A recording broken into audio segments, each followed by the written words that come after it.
Hello and welcome everybody to the Modelers Friday Night Live show. Good to see you all. As you can see, we are with a working crew tonight for a couple of reasons. Hello and welcome everybody to. Now, who is playing back? That was me. Colin. Sorry. Sorry. Oh, God. All right. Have we all muted each other? All right, good. Yeah. Right. Just as a matter of admin, good to see you all here. As a matter of admin, a couple of things which I would like to highlight. A couple of changes. As you can see, it's us three at the moment. Dan Croak might pop in a little bit later. He is still busy at work, poor fella. On a Friday night, they always come with the weird and wonderful ideas. You know how it is. Dan Scattergood, we don't know if he's coming in or not. He might. Luke is busy transitioning at the moment, so he's very busy with other stuff. Modeling is pretty much on the back burner for him at the moment. Simon is taking a break from the show altogether, so that's to give him his time as much as he needs, and if he wants to come back, he's obviously always welcome.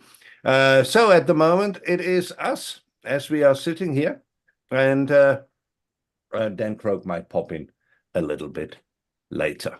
But we are not alone. We got some very, very strong people around us because a show with us three, that just wouldn't work. So we got somebody in who is a real professional. So please let me introduce to you to Colin from Festa 67's workshop. And if you soon, It's the button that says start video call. Good evening, gentlemen. How are Hi, you? mate. How you doing, buddy? Did he say professional? He did. I think that's what threw me, mate. Oh, well, there you go. I'm looking round. No, nice to be here. Thank you for having me. And it looks nice, doesn't it? 4 boxes on the screen. Oh, fantastic. We're so glad you could make it. Obviously, my pleasure. There will be, in the run of the evening, there will be an intense interview. PJ will interviewing Colin. And I'm sure there will be some horrible secrets revealed, so we can't wait for that. So stay on for that. That will be very, very interesting push. But before we do start, and before we have a go at the chat, and please say hello in the chat when you're in there. Give us a hello. Say where you are. If you are new, tell us that you're new and you're the first time in. We obviously love to welcome new people, and obviously welcome to all our people who always visit us on a regular basis. We are very grateful for that. But before we do that, Colin, are you building something? What's on the bench? Oh, gold. At the moment, there's quite a lot on me bench. I'm on the Frolic tonight doing the Rogel Dawn. All right. All right. So that's that one. I've been doing... You did ask this, so you're in for a treat. I've been doing my D-Day one, Germans surrendering... doing that and a little 80th on the side there. So I've been doing that. I ain't finished yet. I've got NSR 500, been doing the exhaust pipes on that. That's looking good. Good. Doing that. Ain't done yet. Got the RGB 500, Graziano Rossi's bike. That one's going to be Valentino's, and then I'm doing the Grazie Valle Pagnoli as Luca Marini even. So you got father, son, and stepbrother. What else have I got? You did ask. Ringo. All right. Love that. The abandoned Beetle or the forgotten Beetle, whatever you want to call him. So there's a bit of that going on. They look so much better on dioramas, don't they, really? Absolutely. And an AMG Merc that I've done. Just sprayed body shell on that. So that's got to be 2K yet. So that is the Revell, mate. That's the Revell, okay. That's the Revell, mate. Yeah. For a Revell, it fitted. Yeah. So yeah, I've got a few kits on the go, mate. Yeah. Surprise, surprise. Yeah, but I'm trying to get out of that habit, as you'll find out when I do the interview, because it can get overbearing thinking I've got that for the e-model stream, I've got the big tank for the e-models Monday and then Friday stuff. It gets a bit difficult to arrange. So I'm having a big change on the channel and how I do my building going forward. Yeah, that's all right. Well, it's good to see that I'm not the only one who always has 50 projects on the go. So welcome to Yeah. the. My name is Roland. I have the same problem. Yeah, I tend to do good, better, best, because on a good day, I might be able to do some spraying. On a bad day, I might not. So I like to have different kits in different stages so I can work on something. Yeah. No, But anyway, that's wonderful. PJ, what are you wrangling with us at the moment? Well, I'm going back to the Brough Superior and the sidecar because I need to put the bike's built, as you will see later on, and the sidecar is 90% there. I just need to marry the two up. So I'm going back to that shortly. The last week or so, I've been building a space shuttle. All right. Oh, that looks cool. All the tiles underneath as well. So Yeah. oh, nice one, mate. Is that the aftermarket tile set? Is it the decals or it is, which weren't available, so I copied them. Snap! Not that I would agree with such a thing, but no. But anyway, they worked. So yeah, that's finished. So I can get back to the bike. So. Ah, that's wonderful, wonderful. Alan, what are you on with? Oh yeah, the Williams. It's ongoing. If you know me, I'm a one kit man. You know what I mean? I can't tolerate more than one kit on the go at any one time. So now I've got the body all 2K'd. You'll see in a couple of pictures later. I saw that. I saw a photo of that the other day. That looks amazing. Oh yeah. So now I've stunning. The detail you've done in the engine is just gobsmacking. Yeah, it's okay. There's still more to do on the engine, but I've just got fed up with detail at the moment. Certainly on the engine. Yeah. Again, with that and how you guys photograph your builds, as an outsider looking in, it looks like a real car. Yeah, because it's the photography and how you've done your lighting, but also you've got down low and taken the photograph rather than just take a picture at the bench. You know, that's what nails it for me. It's all done with a phone call. Yeah. But phone cameras are very good. Yeah, absolutely. All my filming's done with them. Yeah. So all my bench shots I do with the telephone, and not even the newest one with the camera is fantastic. Yeah. So what are you up to, Roland? Yeah, go on, what you on with, Roland? I'm right here behind me. If you look very carefully, right over there, there's a Tyrrell sitting on the shelf. The 6-wheeler. Yeah, the 6-wheeler. I buggered up the decals for the tire, so I all reordered them, so they are on there. Who knows when they're probably coming by rowing boat to South Africa. So who knows? But in the meantime, couldn't look out for my styrofoam, could you? Then, if it goes past me. In the meantime, I've started with this one. Oh, that's cool. That is actually very. I thought I'll do a simple kit, just to find out that this is not a simple kit. It's actually quite intricate. It's quite interesting. Opening doors, opening everything, and nice interior.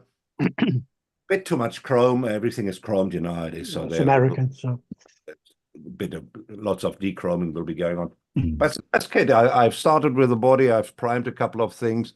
I have a engine here in pieces laying in front of me. So that's actually very nice. Sorry, I'm a bit of a flu. It is coming back from a 112 to a 124 or 125. 125 it is. It's also very interesting, you know. It's a totally different things again, you know. Where with a 112 you go more in stages, so you do, you know, the engine block only, and then you do the gearbox only, and then you do, you know, with a 124 it all kind of meshes, and you always take one or the other into Swan account. builds like that, Roland. Do you go into it like shaving the handles and sitting the bumpers back and things like that, trying to dress the vehicle up, or do you go old school as it should have been? And in this particular case, I will probably stick more or less from what is on the box. Yeah, to what it is. Yeah. But if I have, for example, just a normal Anglia, if I had a normal Anglia, I would probably hop. Yeah, just drop everything in. Yeah, maybe widen the wheel arches or whatever, you know. Whatever you want to do. So that's what we're doing. Alan, shall we have a quick look at the chat? Would you mind doing that quickly? Okay, so just me in there first saying good evening to everybody. Just saying we've got a packed show tonight. A lot on the cards. We've got Candygram from Mongo. I don't know. Jeff. Yeah, Jeff Conan, really good friend of ours. Lovely fella. Hi, Jeff. I'm saying hello, everyone. Roland's in here saying welcome to the show. Yes, and welcome everybody. PJ's there with the old greeting, good morning, afternoon, evening, modelers everywhere. Got Max McGinn saying hi all. Nigel T's there saying hello, folks. Hey, Max.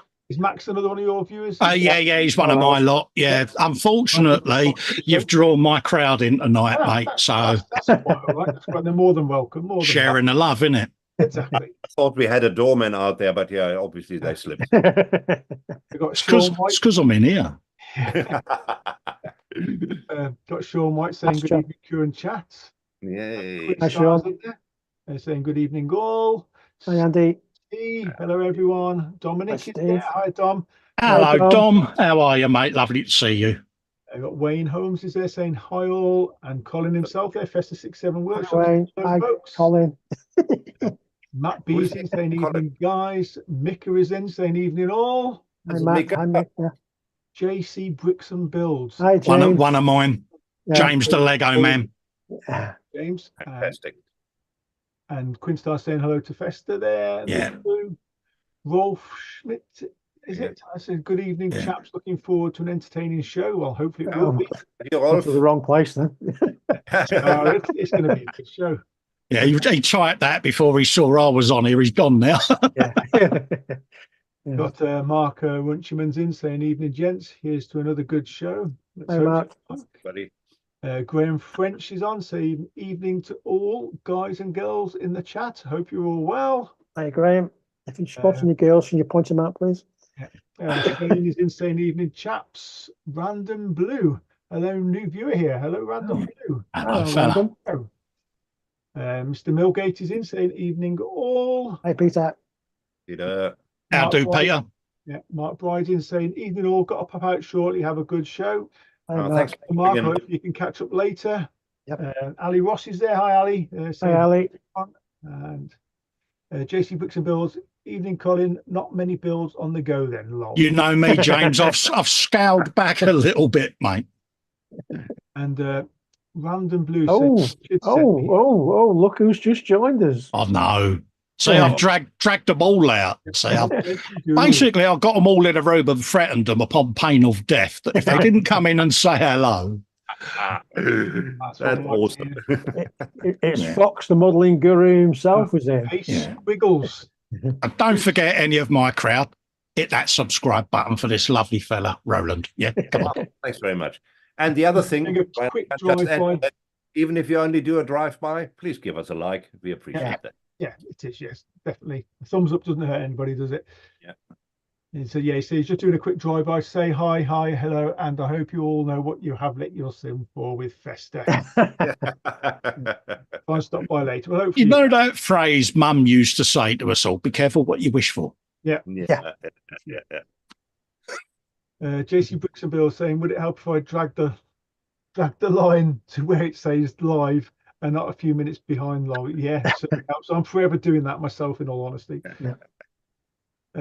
Random Blue saying, currently building every R34 ever created. I have 13 on the go, 41 to build. Wow. Oh, nice one. That would be an interesting cabinet of R34s. Do you know, I feel so much better.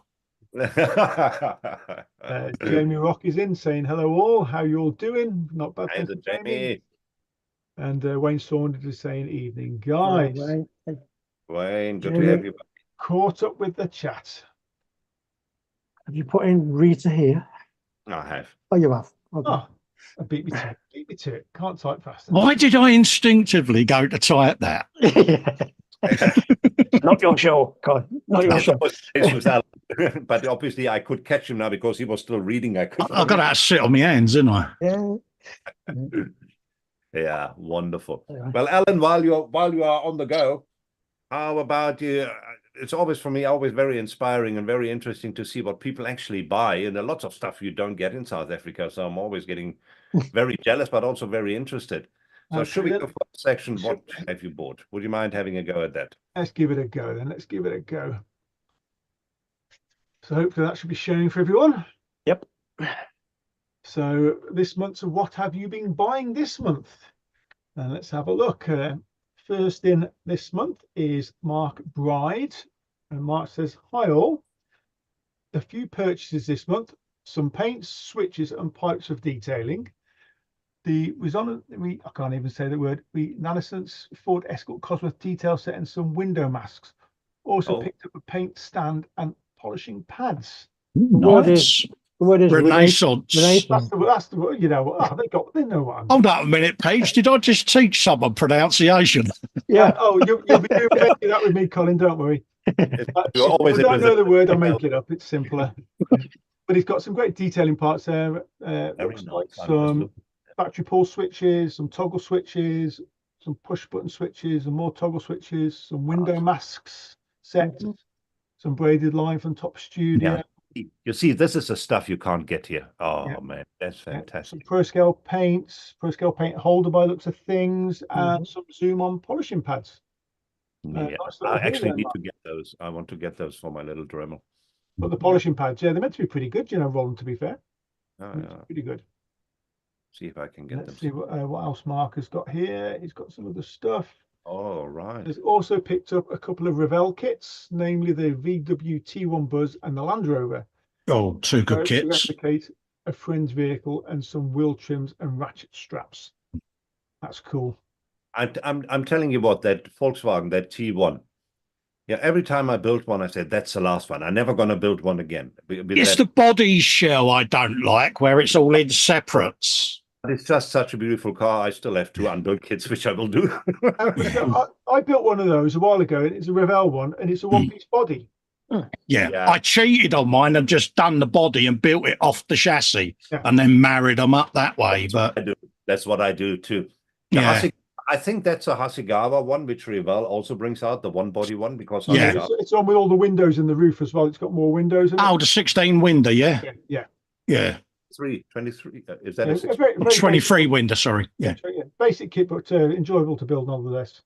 It is. It is. And Mark has also got us and more purchases, all from Edward in 124, a 6-point red harness and a 4-point black harness. In 148, the HU5 Seeking cargo interior and some seat belts for the cockpit of the Airfix kit. Wow. Nice. They're all pre-printed as well, aren't they? Please don't zoom into the photo etch. I tell you, there's some amazing stuff in there. Yeah, it's pretty cool, that, isn't it, to be fair? Very cool. Especially for people like me who don't like building seat belts. Well, yeah, it's one thing I hate is seat belts as well, to be fair.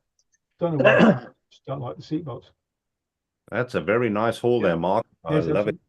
Good things. Mr. Dominic. There we go. Oh. We could be here a while. Welcome to the Dominic Cuckoo section of the show. I went for a walk in the Netherlands. Various paint thinners and a new nozzle. I'm a bit infected with the car virus. Haha. Thanks for looking. So he's got himself the Fuso Ford FD100 pickup from Revell. Which is actually a nice kit, to be fair. Not a bad kit, yeah. He's got himself some Mr. Hobby thinners there, Mr. MLT, and just standard thinners by those things. Some Tamiya X20A, which, for his Tamiya XFs and stuff. But personally, I wouldn't use that, Dominic. I'd put the leveling thinner in there. It's nicer. Yeah, I'm not X20A. I still have an old bottle from the very beginning. Leveling thinner still nails it, doesn't it? It just really does. Yeah. No, you're right. It looks like that's a nozzle for his airbrush, because I think he showed me one of the hangouts. I think he's damaged the nozzle on his airbrush. So bless you. Yeah. Happens. I've got the identical Foos kit to that, but I got the saw out on mine, Dom, so I won't show you it because you might cry. He's got himself a 68 Dodge Charger from Revell. Very nice. He's got himself a Fiat 131 Abarth. Oh, that's nice. Yeah. It's nice. I always, because it's Italia, I always, Try away from it. Yeah. Buying it, but such a nice car. I would love to have it. But tell me you do that kit roll in the 20th. I did their Lancia Stratos, the Italieri one, and all right, it was a bit of a pup, but it still turned out a beautiful kit with a bit of fettling. Dominic's also gone and got himself the Revell Bossios 2 Mustang. That's a beautiful nice. It's a car, isn't it? Are you doing it that colour, Dom? Because that is a beautiful colour, isn't it? That yellow and black goes very well. Works, doesn't it? Yeah, Yeah. definitely does. He's going to get himself an R34. Deck 2. Very nice. Very cool. Yeah, I think on that one there's some tricky seams on the rear body and the bumper on that particular. Yeah, there's a bit of cleanup to do. I remember that. But it builds up. It's a nice kit. It's a nice Yeah, kit. I know it does. He's got himself Chevelle. Chevelle SS396. Wow. It's an underrated car. I love that car. What I want to know, Dominic, is have you explained this to your missus, or did you talk to your feet when you explained your actions? Because this is an impressive haul, isn't it? It is. And this is interesting. He's got himself a little arty diorama Dutch village house. Wow. Scale. That's very cool. Because again, if you do any armour builds or anything like that, you could always have that as a nice little backdrop, couldn't you, when you take your photographs? I like that. Very cool. He's got himself another diorama base backyard. Again, same sort of thing. Very impressive. Cool. Yeah. He's got himself some dry brush. Artified dry brush. It's a good set, that is. It really is. Yeah, I've got a set just here. And yeah. I normally brush just with normal brushes. I didn't even know there were special dry brushes. Oh, yeah. Do they do that set? You get a dampening pad and some brush cleaner with it as well. All right. Yeah, all in a nice presentation box, as you can see there. But they really are a nice set. And they don't shed either, which is what you want, isn't it, at the end of the day. Dominic says his other half was shopping with him. Oh, really? Oh, good for you, Dom, because I know now you've got no bruising, mate. Yeah. He raised her well. I'm a bit lost as to what these are. It's something to do with grass, is it? Yeah, grass tufts. Yeah. Tough, yeah. No. It's all the labels are in Dutch, so I can't read them. So that is actually German, and it means patches of grass. Patches of grass, fair enough. Thank you for that, Roland. Got a nice mix of colours there as well, hasn't he? That's €13 per box. Yeah. Wow. You'll had a GM on the show for a reason. And then Dominic has gone and got himself the Kinetics F-104 Starfighter. I love Starfighter. Cool looking plane. It's a pretty aircraft, yeah. It is, isn't it? Yeah, I remember when I was young, that was the aircraft. Yeah.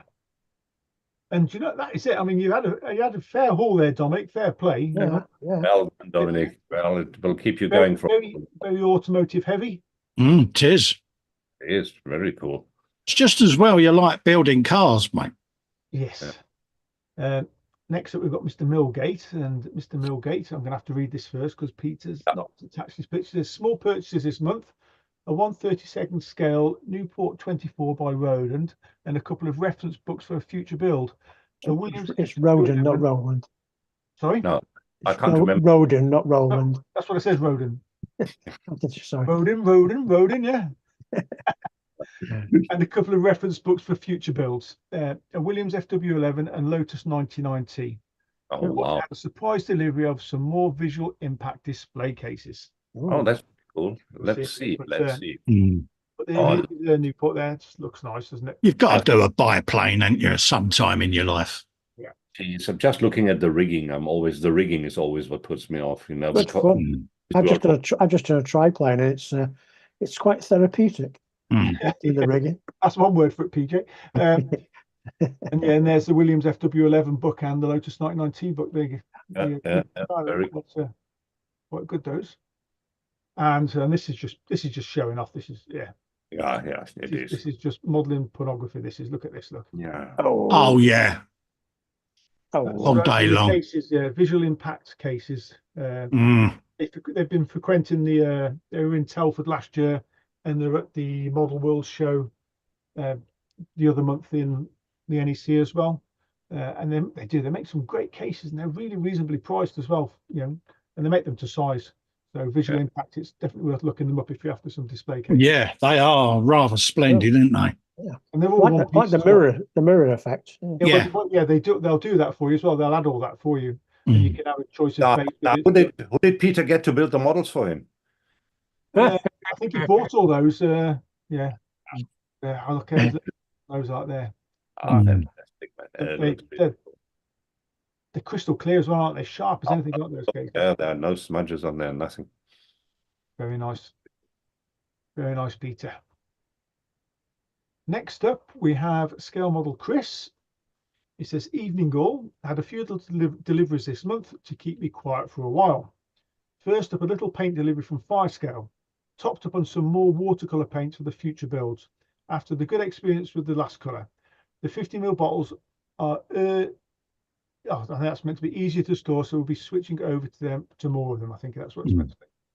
I'll be honest with you, I want to give these water. I've never tried them. Actually, to be honest, I've never seen them here. Yeah, I mean, well, it's water-based automotive paint, so you know, there's no reason why it shouldn't spray well. And obviously, it's, in terms of health and stuff, it's a bit more lung friendly, isn't it? Exactly. Yeah. Especially if you're a confined space, you know, or spraying indoors. Yeah. Exactly. Yeah, that's what I'm thinking as well. So yeah, I want to give them a go just to see what they're like. Yeah, absolutely. You guys know. Second up, the new PZY kit box Ferrari SP3. This one will be the next up on the bench. Right. I want that. That is nice, isn't it? It has test written on the front of the box. I like, you know, so it's a very secretive. Very cool. Very sexy looking car, isn't it? It is. It is. And third, a few new Alpha model kits. The Red Bull RB18. All right. This one looks a very detailed kit and definitely a show build. The Ferrari SP2, which that's another beautiful car, and the Mercedes AMG Black Series. Right. I believe in the, thankfully in the Red Bull, they give a carbon set with that as well, I believe. Right, yeah. Very, very carbon heavy. So I think the majority of it is in the kit for that, which is good. And very nice haul there, Chris. Love it. Next up is Nigel Tingy, and it says new airbrush for me. Nice. From new, I knew I could never get along with my HS Infinity CR, so I bought this to try. It's got the Iwata. I never had a Revolution, but apparently they're very good. Yeah, I mean, I've got 3 of the Revolutions. I've got 2 CRs and a CR3, which I think that is what he's got there. I can't quite read on the box. I think it's a CR3, is it? Yeah, CR3, which is a 0.3 needle. You can see it there. It's big written. It's written. Oh yeah, in big red writing down there. Yeah, well, yeah. I was looking on the body because I know where it says on the body, Sue Holland. But yeah, absolutely brilliant airbrushes. You'll enjoy that, Nigel, I'm sure. I find them a very, very, very efficient airbrush as well, if that makes sense. Yeah. Next up, we've got Chris Stover. It says, got these kits, Hobby Boss 135th T35 heavy tank. Well, I can see why he's put it on a strong table. Yeah. See what you did there. I see what you did. I tell you what, those Soviet tanks are all very sexy. They build sexy tanks. They've always got that Shedinista look about them where they've been cobbled together like MacGyver, you know? Yeah, exactly. You know, the multiple turrets and whatever, you know, always interesting. It's cool, isn't it? And what else is the other one he's got here? And he's got himself also got this and his Hobbies headquarters 1/16. Oh, nice. That's going to be a beast in 16th, isn't it? Oh, it's going to be a decent size. Yeah. Weathering potential on that. Yeah. Big style. I should watch out for progress on that one, Chris. Yeah. Have to see it. The only thing I ever built in 1/16 was a BMW Isetta. That wasn't that big. No. Next up, we've got Sean. He says, hi guys, a few purchases this past month. Was my birthday last month, so I treated myself to the Alpha Models Mercedes AMG GT. Right. Also picked up one of the Dispace sanders. Okay. Spare heads and sanding sheets. Also the small pen grinder, burrs and chuck. Also had a small Pro Scale paint order and a couple of other bits and bobs. Very interesting. Yeah, the Dispace sander that's doing their hands. I've actually got one myself as well. Yeah, I've got the little burr grinder just there. It's good little tool. Yeah, I'm impressed with the sander. It does not got the sander yet. Is it any good? Yeah, I think it's The only thing I'd say is the actual, once you put the sanding pad on, once you've ripped it back off, it's a one-use jobby. Oh, right. Yeah. Yeah. So like you said, he's got a spare set of heads for it, so you can have a couple of heads with different grits on. You get longer out of this. Yeah. Yeah. It's just switch head rather than sanding sheet. Yeah. So, but yeah, I think it's yeah, it seems to be pretty good. All right. I say he's got himself a load of pro scale paints there. He's got, looks like he's got some zoom on polishing pads. I can't see Nice. what's in the other bag there without zooming in. I don't know if you can zoom in there, see what that is. Oh, it looks like some fasteners of some description, I'd say. Yeah. It looks like rivets. Is it? Is it Rounded rivet? rivet. Yeah. And then all the spare heads here you can get for things. Yeah. For the sanding. Yeah, very cool. Good haul. That is a good haul, isn't it? He's got some other stuff. He's not finished yet. Oh, we are not done. Oh, look at that. A bunch Oh, of yeah. stuff on Veteranus auctions. First up is a bunch of 125th AMT kits. Oh, That hallway trailer. Mm. What scale is that? Is that 125th? well, 25 it'll be. Yeah. I think it's So 125. yeah. MT. Dude. A 1970 Ford Galaxy. Yeah, Chevy Bel Air. That's a lovely car. Oh, done it look beautiful. It actually builds up very nicely. Built that kit. And Twice a couple of Chevelles by the looks of things. So It's going to have to get another car because you get 5 on the transporter, can't you? It's going to look odd with one missing. Yeah. Yeah, so you got to get another one. and what I else? think he might have a few in his. Else do we have? Like- It says also some 124th kits, a couple of Airshima, and the rest are Fujimi. Look at them. Yeah, Veneno or whatever that is it? Veneno. Veneno That is Lamborghini. an absolutely stunning looking car, isn't it? It's a bit That's what a Lamborghini should look like. Yeah, I love the angular look of it. Very stealth fighter looking, isn't it? It's, Only it needs nice machine guns coming out at the side. yeah. We've got a couple of Aventadors, and I think one of my favourites is the Gallardo. Yeah, Gallardo, yeah. I think it's one of the prettiest Lambos they made. Is that the one with the little humps behind the roll hoops that go right across the back end? Yeah. I think so. Yeah. Yeah. So, Yeah. It's a bit of, yeah. Yeah, there you go. Yeah. Those delivery trucks that you did, Col. I did, yes. I did the little Xbox game truck just there. Yeah, very nice. cool little model. Yeah, I love the picnic van as well. Mm. Next up, we've got Richard Farmer, and says not much this month, just some drill bits, sanding sponges, and some 3D printed goodies. Yeah. Very nice. Sanding sponges there. I don't know the make, and they're not. I don't know if anybody else knows what make they are. No. I can tell you that they are 1,000 and 1,500 grit. That's all I can tell you. Yeah. Then my Chinese is pretty rusted at the present. Yeah. Yeah, it's got some of the little drill bits there. Yeah. I say, in some of the smaller ones, they can pierce the hand quite easily, as I know. Yeah. Oh, yes. They like going in the end of thumbs, don't Yeah. they? Yeah, as long as you don't break them off, because they're all tungsten. Yeah. Mm. And Richard has also got himself some 3D. Yeah, some nice parts. goodies. So some wheels. I'm not sure. It looks like a Wheels or brake. exhausts. Yeah. Exhaust, Yeah. Wheels, Brake exhaust, discs. And, brake discs, yeah. Those calipers by the looks of things. Yeah. Can't quite make out what that is on that side there. No idea. Me neither. Stuff. Stuff. Yeah. Yeah. More Yeah. stuff. They're distributors. But are those distributors, are they, do you think?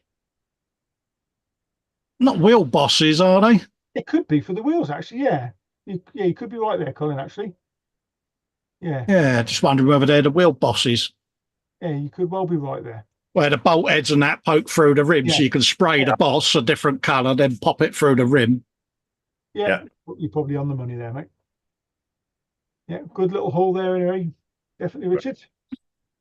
Next up, we've got Shane Wright, and he says, a few brought in the past month. First up, the 124th Airshima Back to the Future Part 1 had it on pre-order. Yeah. Very nice. Very know how that builds up, because Yeah. I did that myself.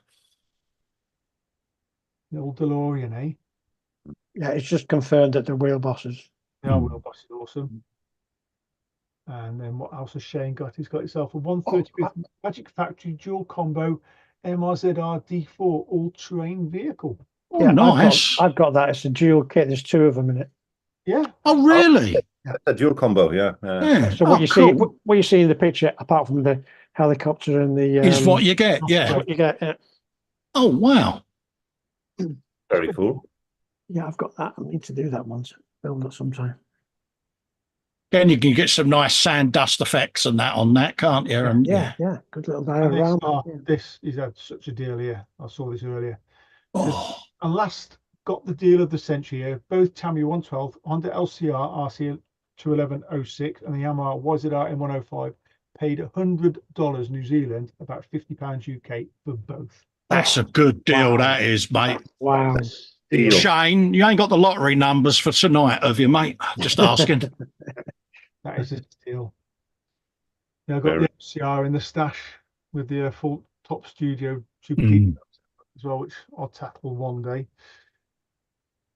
Next up, we've Billy, all right. yeah. It says this month I only purchased different painting masks for my 172nd Junkers JU88.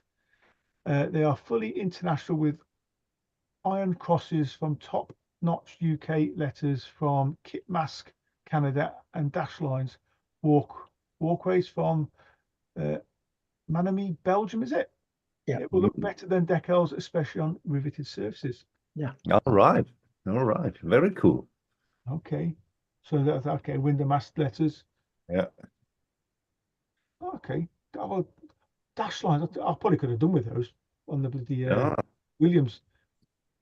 Couldn't I, PJ? You save yourself a lot of time. Mm. Yeah. Depending how small they are, of course. Yeah. Mask, airbrush, and ready. Live uncomplicated. You read it here. That's cool. Very cool. So we've got Anthony Rico, and he says, I got these beauties this month. Tamiya's 112 Honda CBR 1000 RRRRR fire brake. And the SP 30th anniversary, the Tamiya 112 Yamaha YZR M104 with a fork set and the incredible Airshima 124th Lamborghini Hurricane Performante with a box packed full of good stuff. Very nice. I've Very. built the Lambo and I've got the Yam. All right. You got the yeah, okay. Yeah, so yeah, I built the Space number one. nice. Some nice kits there. Nice scheme as well. Next up is John Weisner. He says, as it's my birthday this month, happy birthday for this month. I've spoiled myself with a few kits. First up, some AMT re-releases, the 1959 Ford F100, Oh, 1965 nice. El Camino, oh, 1957 Ford Del Rio, and the 1932 Ford Tudor sedan. oh. a All 112 right down my alley. All of them. All Lovely. really sexy cars there, aren't they? I've got to be honest, that Ford Del Rio there looks Get a awesome. bit bigger there, Mm. Alan. You want it bigger? You're going to start drooling though if you make them bigger, Roland. Look at that. I am. Oh, that Taking a screenshot of this notes to remind himself. Mm. Would it be cool to do that as a Woody, that Del Rio, or did they not do a Woody in that make? I think they did a tin Woody, where they had this artificial Woody thing on the side. Yeah. Like a vinyl, but Yeah. It's such a, for a Yankmobile, it's such a nice looking motor as well. Just looks right, doesn't it? Does does. Well, I didn't finish reading that, did I? He says it's got so next up the 112 Meng Ford GT40, and lastly an Iceman 1/16 resin print of the Uncertain T. Thanks for looking. So Let's have a look at that. there's his Oh, yeah, there's GT40, yeah. 112. So that's cool. It's meant to be a good kit, Uh, and also Oh, wow, look at that. Right, yeah. I love it. That's weird, isn't it? Love it. That looks like a chopped down Boot Hill Express, doesn't it? It's just like mint. Wow, 1/16 scale. Yeah, Cool, yeah.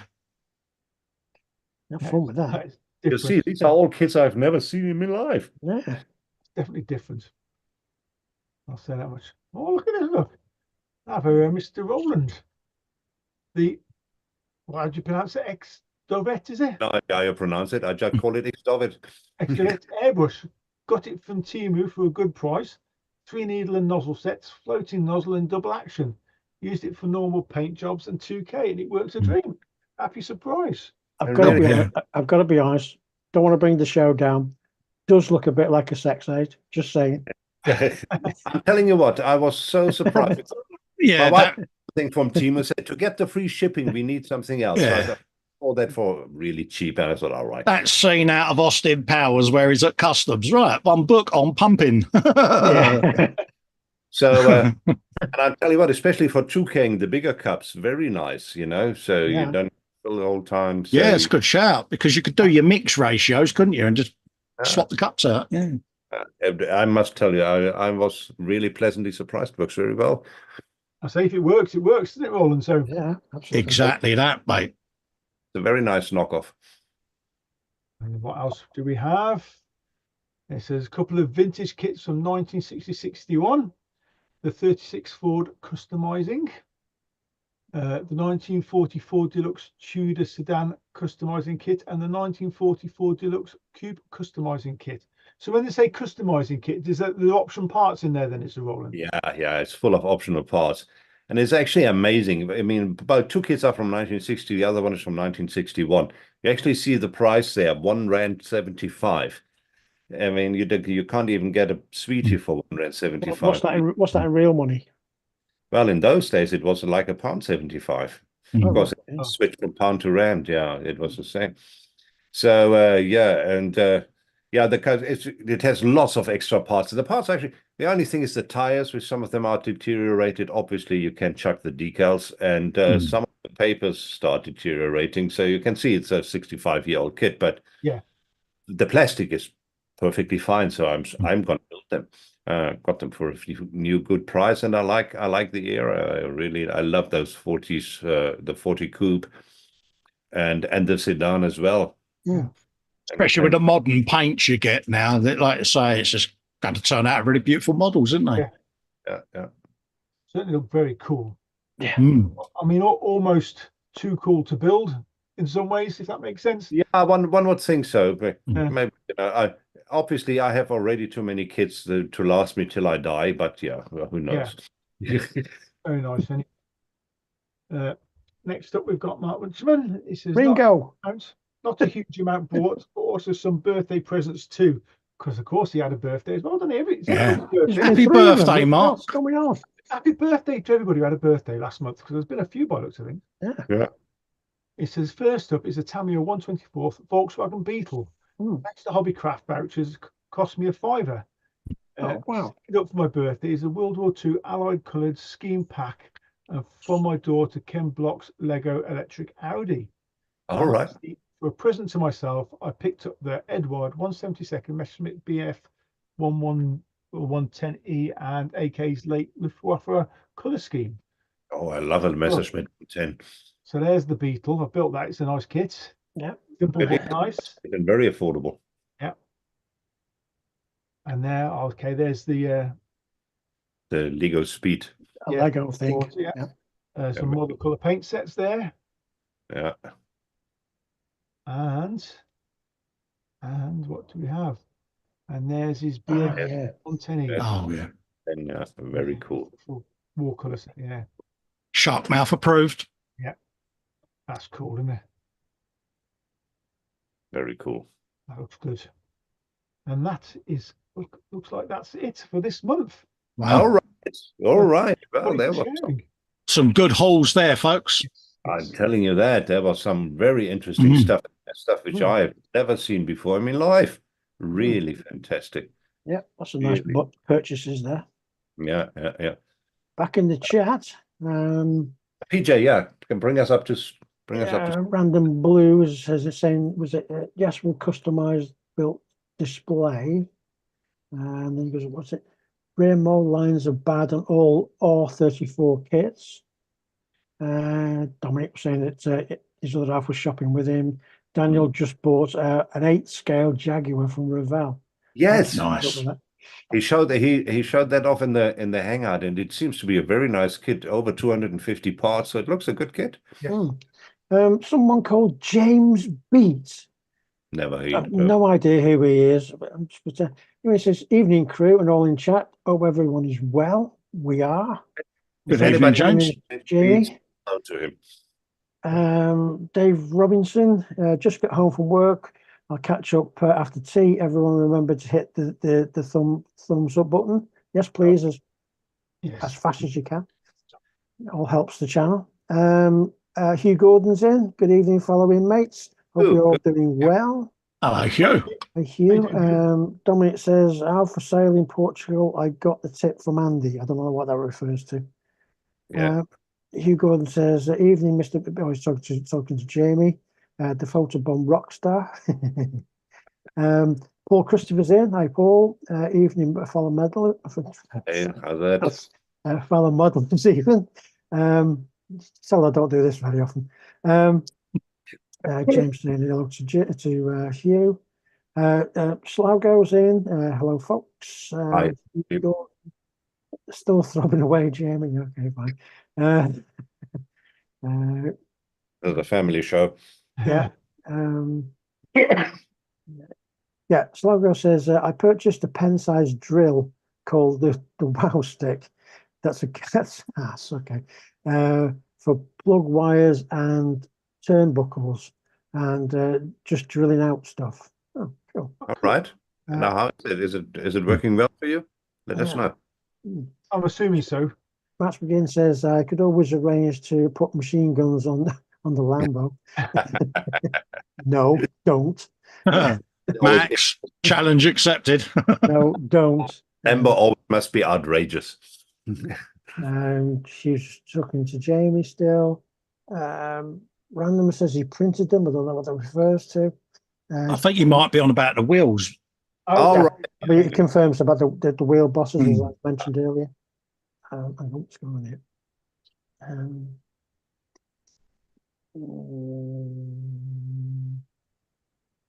Yeah.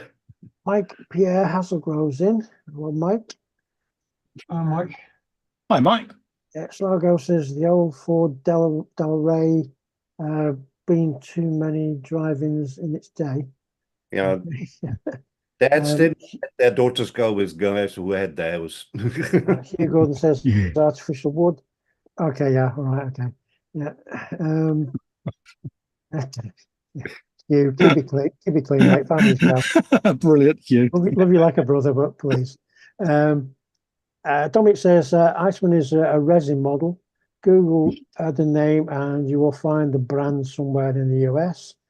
So I've got 2 Iwata Eclipses and converted one from 3.5 to 5 needle and moved the cursor so you can see what it says. And nozzle works great. Yeah.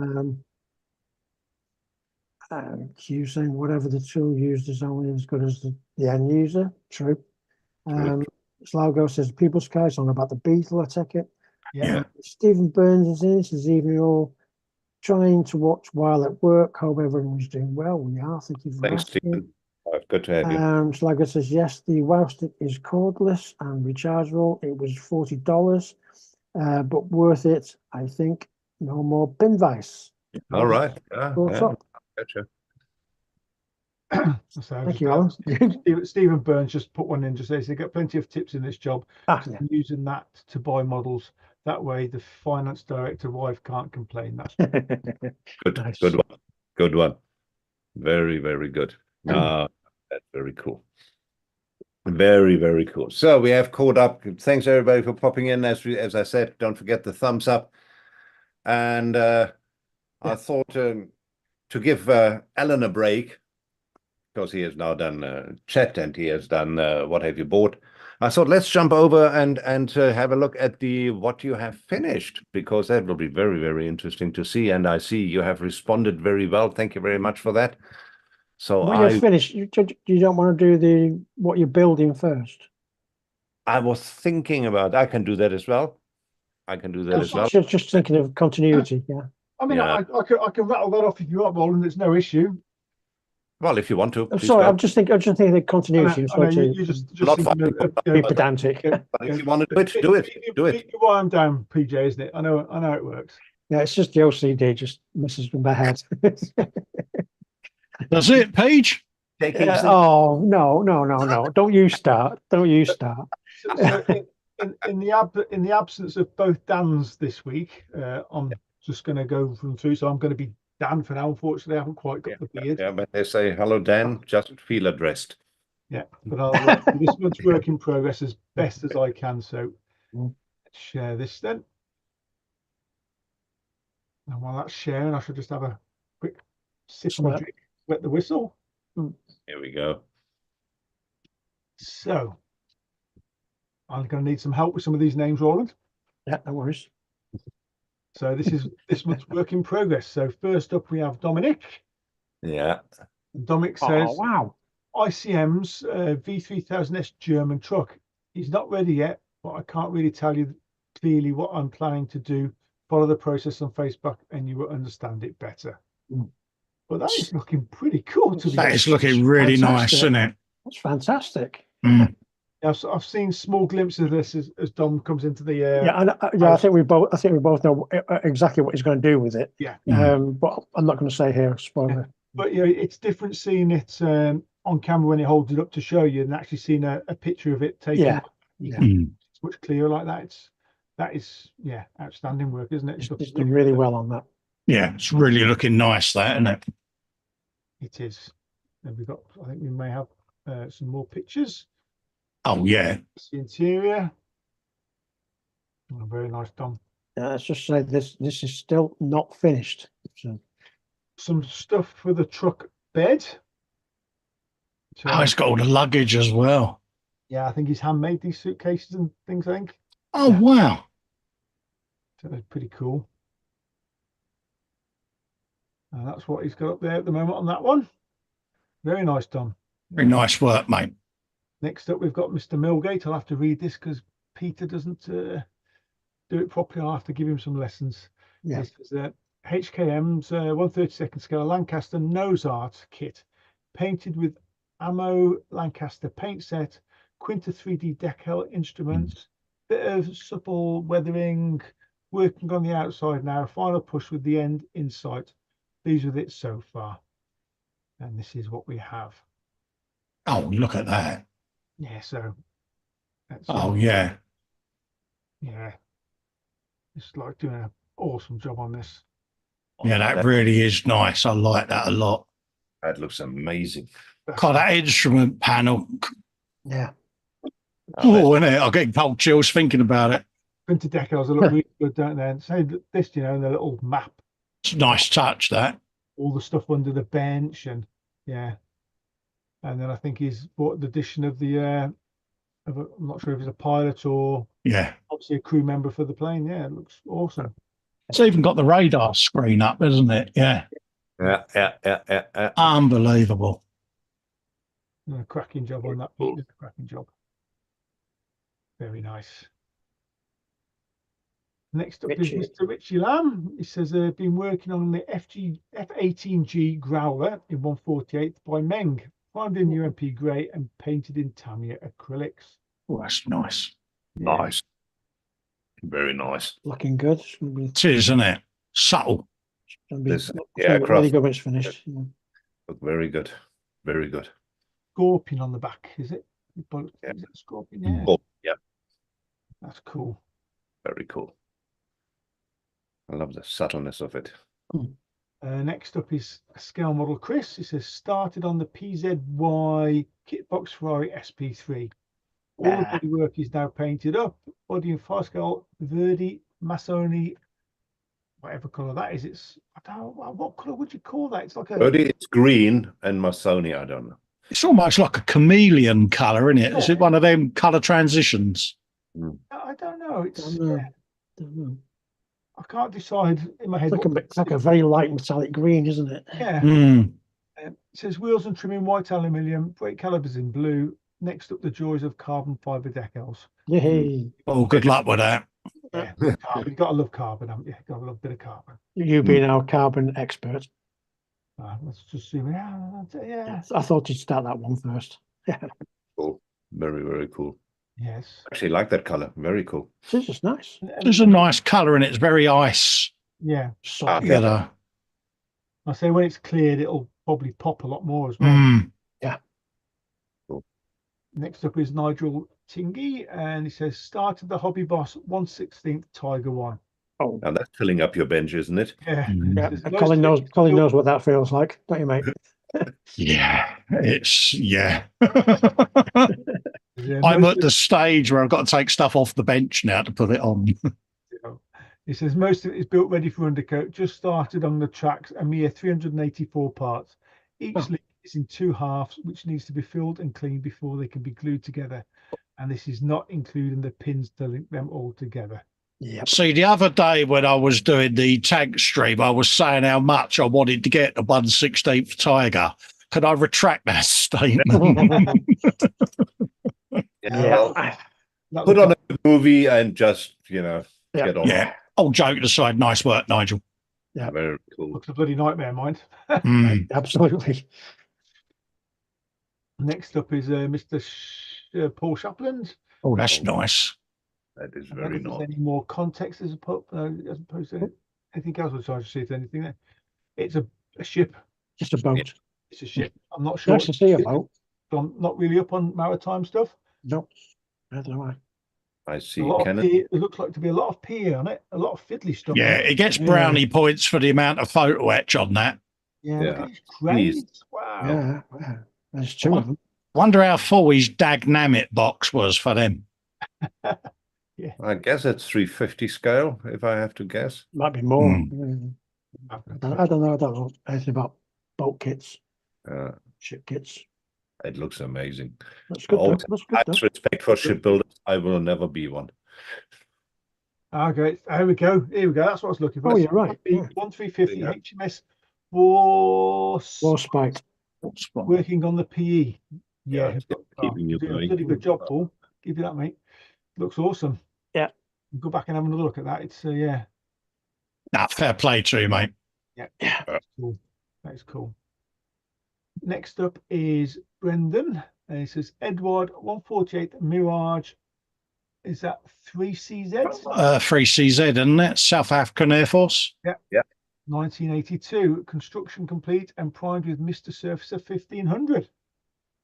Oh, that camo's going to be entertaining. Yeah, it's Mm. that camera. It's going to look cool, that is, isn't it?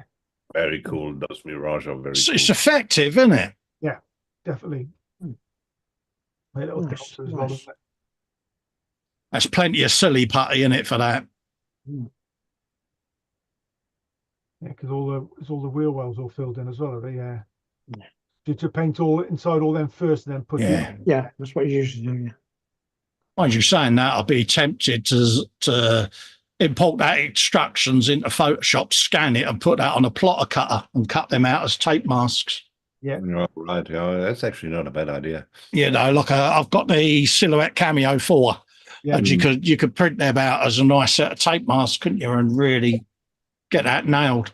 Yeah, definitely. Yeah. So I got one here myself as well called the bloody brilliant machine. Yeah, they come in handy, don't they? I haven't quite mastered it yet. I'm still playing with some of its parameters, but yeah, worth the investment.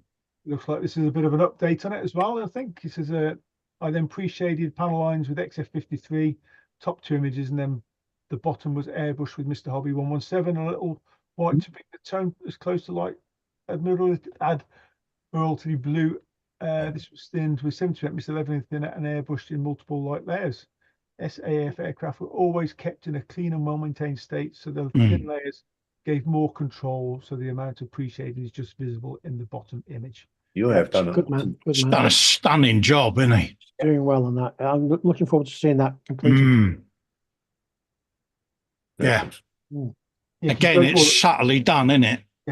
so you go to all this and you still put the camera over the top of all that then, don't you, I suppose? Yeah. Yeah. You're doing a cracking job there, Brendan. Yeah.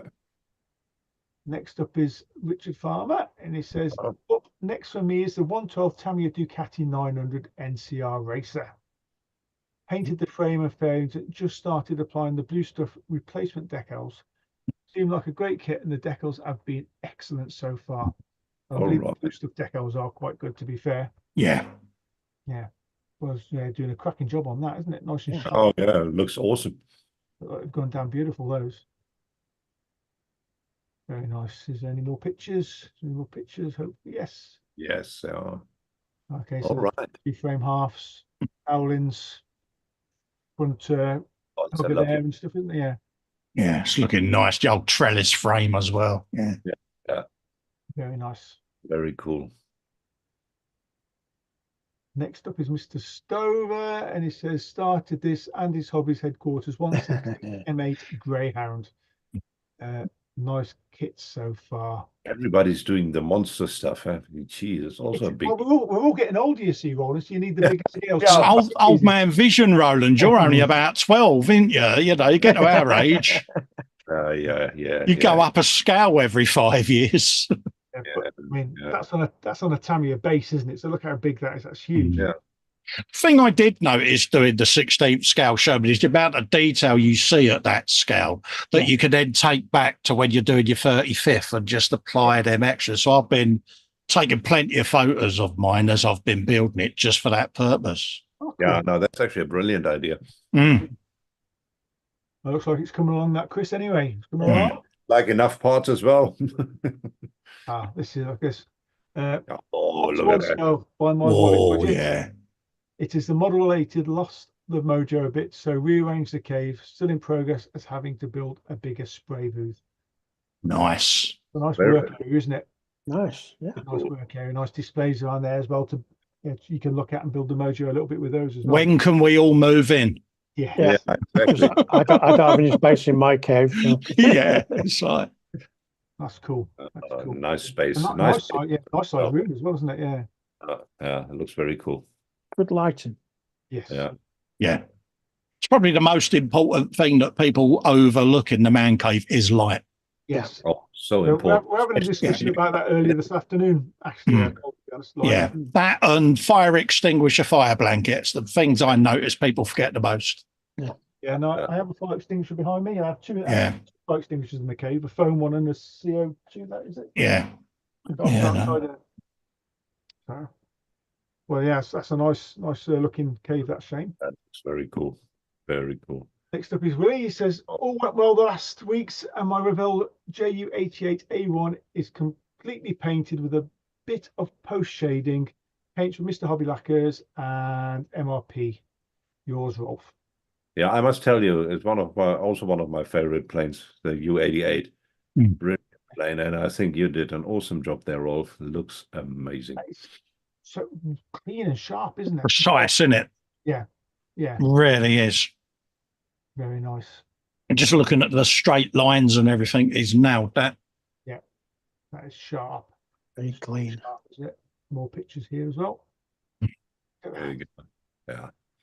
Very well done. That is nothing wrong with that at all. That's beautiful.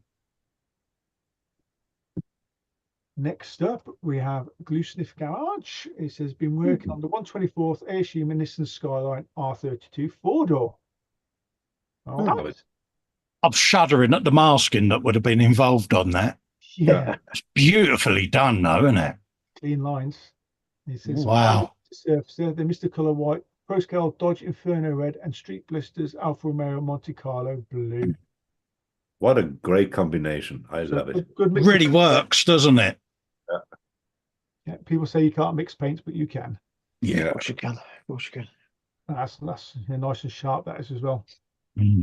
Again, it'll pop once it's got once it's got the 2K on. 2K clear, whatever, single stage or whatever, yep. Some dodgy bloke now. Oh God. I love Move this. on. Next one. Just say Yeah. Yeah, this is my Tamiya 112 Williams FW14B. So managed to get the body in decals and 2K'd.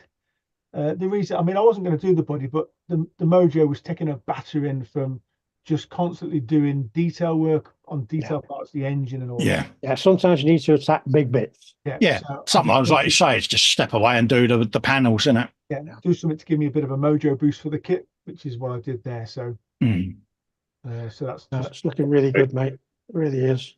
This is the one that blew me away. Look at that. The engine. There's still plenty to do on that, but yeah, I just wanted to come away from it for a little while. But it's all but complete. But there's it really does look like the real engine, mate. It's beautifully executed. It really is. Next up, we've got Anthony. He says, "Hi guys, I'm busy with this very beautiful 1/24th Alpha Models Ferrari SF90 Stradale. Engine is done, paint is going on. Had to respray bits 5 times because of dust particles. That's annoying. As you can't polish this metallic paint. Nope. No. It goes lighter, so I have to spray over. Engine of detail is absolutely phenomenal. Loving this kit. Yeah, it's a good kit. I built this. It's Oh, I have. a nice kit. Nice colour that as well. Nice It is, isn't it? You wonder if you're putting any stripes on that, Anthony. I wonder. It'd be interesting to see the finish. Hopefully not. Well, I don't know. I reckon that might look nice with a bit of few white spots on the front or something. Less is more. Wow. Just saying. That's nice. That's nice and clean. Nice decal wrap, PJ. That's what it needs, mate, isn't it? Yeah, it's nice and sharp there. That looks good, that Anthony. Very nice. Love it. He says another one from Anthony. He says the other work in progress is the 148th Academy CH47 Bullfrog. Is that helicopter? It's a helicopter, is it? Yeah, It looks like it. Yeah. Or the Sea Knight. Carrying on, it's a very detailed build with is that layers of PE extras from a big edge set, so it's taking its time but loving it. I added some anti-slip stripes using Tamiya putty, thinner, and dabbing it on. All Good right. technique. Good idea. Yeah. Oh, that's a good idea. Okay, It's actually worked really well, wouldn't it? Yeah. No, Anthony Rico is full of ideas. Top tip there, mate. Anthony's a cracking builder. So, Yeah. I like that. I like that idea. I should look forward to seeing more of that. Definitely. And next up is he has another one there. have I missed a picture? I've missed something out yet. yes, yeah. Wow. Wow. That's an interior. Yeah. Look at that. I'm glad I didn't miss that. Yeah. Whoa. Like I said, cracking builder. Yeah, that is spectacular. So I take it that the bottom end, obviously, it must be an opening rear end on that. Isn't it? Yeah. That's the back end of the. Is that like a loading ramp, Peach? The back doors drop down. Yeah. Wow, he has nailed that. Very nice. Very, very nice. Next up is Andy Quinley. He says, been working on the Alpha model LaFerrari Apparetta. I was hoping to be finished, but still have a few things left to finish the build. Painted in Ferrari Abu Dhabi blue, cleared in zero paints, diamond finish 2K, which I used for the first time. I think it's the best that I've used. Various other lacquer paints used on the interior, flocked in anthracite flocking. Thanks for looking. Excellent. Very nice. That is nice, isn't it? Roland, Dan Croaks in the green room. Okay, bear with me a minute, guys. How do I let him in? If you have to. I don't know if I can let him in when. Just finish the section and we'll come back to it. Yeah, so yeah, thanks for looking. So that looks really nice, that does, Andy, in all fairness. Just bear with us, Dan. We'll get back to you. And Look at that. all the carbon work and stuff on that. Yeah. Got the patience of a saint, because carbon decaling, it is very hit and miss, isn't it? And Yeah. yeah, I like that a lot. If Dan leaves and comes back in, he should be able to get in now. Okay. Yeah, that's very nice. Very nice, Andy. Next up is Mark Bride. He says, hi, Dan. Ooh. Hi, Mark. Currently working on the Tamiya Domino models Ford Escort Cosworth in 1/24th. Been faffing with the body and some filling as the bonnet had to be removed as installing the USCP engine, which is largely built. Hoping to get the body painted and ready for decals over the next few days. Many of the other parts are painted, but going to try and put a bit of extra detail in the interior as well. Thanks for looking. Cool. Wow, that is beautiful, that, isn't it? Yeah. Very cool. Very, very cool. I love that. Very nice. And I think we have another picture here somewhere. And that's a picture of all the bits and bobs and the cutout bonnet on the main body shell. All right. You got plenty on done there. Yeah. Still a little bit of work ahead there. And that is it, folks, for this month's work in progress. Some good builds coming on there, isn't there? There is. Nice. Some Very really nice. talented builders there. I don't know what's happening here for Dan. There's the waiting room's not on, so he should be able to jump in if he's there. Yeah.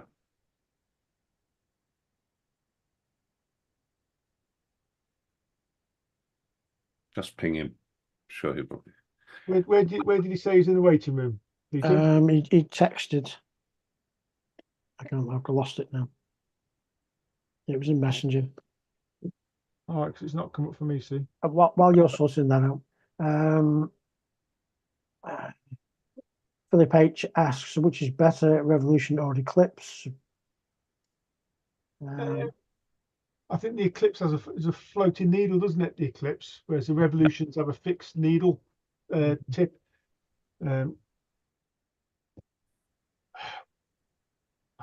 Yeah, it's horses for courses. Isn't it? User preference, isn't it? Really, isn't it? It is really, yeah.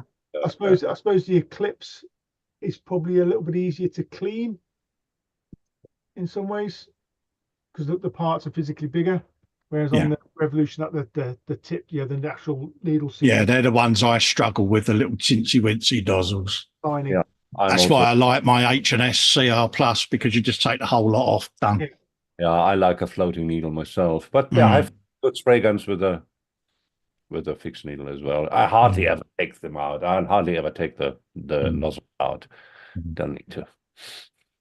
Yeah, Slago says he loves his Eclipse. His first airbrush 3 years ago, and he loves it. Philip H says I've had an Eclipse for 14 years and still going, but thinking about changing from my Apex to, so undecided. All right. It's a pity. I mean, you think at the shows, that somebody set up a stand where you could trial different airbrushes. Yeah, be a good thing, wouldn't it? Because then, like I say, you can spray some spray outs with each different one. I know it's a bit subjective because what paint you've got to use there and stuff, because obviously some airbrushes react better to what other one paint types with other paint type, don't they? The way they work and spray the different paints. Well, as Hugh says, it's personal preference. At the end of the day, it's the tube that blows paint, and down to the user at the end of the day. Yeah, this is it. How much cash you want to spend? They don't all blow paint in the same way, though, do they, PJ? No, they don't. No, they don't. I've got 3 CRs and a HPC, and I've also still got an Apex, a 0.2 Apex. Now I use my Apex for 2K. Purely and simply, and this is not knocking the Apex in any way, but the spray pattern on the Apex isn't as tight as the Revolutions, so you get better sort of coverage, I suppose, in some ways. Whereas the spray patterns out of the CRs and that are nice and tight, and there's such an efficient airbrush, you don't actually use that much paint. Whereas when you're 2K and you want that be great for your pre-shading, wouldn't it, as well? Because you can get that fine. Almost sign your name on a credit card with it, couldn't you? It's controllable. Johnny Just is in, says good evening all. How's everyone? Hi John. Sligo says started with a cheap airbrush, price quality does matter. And Philip says I'm lucky as I have dedicated airbrush for different paints. However, the Apex I have for lacquers just ain't doing it for me, so we'll have to spend a few quid more to get a better one. Well, I mean, a recommendation for me is I'd go for the Iwata CR. Either CR if you want the smaller needle, the CR3, which is 0.3 as versatile. But the 0.5, the CR 0.5, I would say still sprays tighter than the Apex 0.34. So as a comparison, so if you the standard Apex brush, it still gives a tighter spray pattern, I'd say, even though it's a 0.5 needle. And the 0.3, it's quite a very, I use the 0.3 for my metallics, to be honest. Yeah. Sligo says photo etch is real nice if you can see it in the finished build. Philip says mate of mine is a pro airbrush artist and he only uses Iwata. I use iWater for my models, but I've got badges from Fine Art. Just saying. And it's user preference, isn't it? You know, Again, It's what you're used to at the end of the a day. lot of it's your environment as well. You know, I'm in a very humid room in here, so my settings would probably be completely different to other people's. It's what works for the environment you're in, isn't it, as well? Absolutely, absolutely. Sligo says Airbrush Asylum paints pictures with airbrush and swears by iWater. Shane says I've been using Fadiga airbrushes for the past 6 years with no problems. Yeah. I'm going to skip some of this airbrush stuff.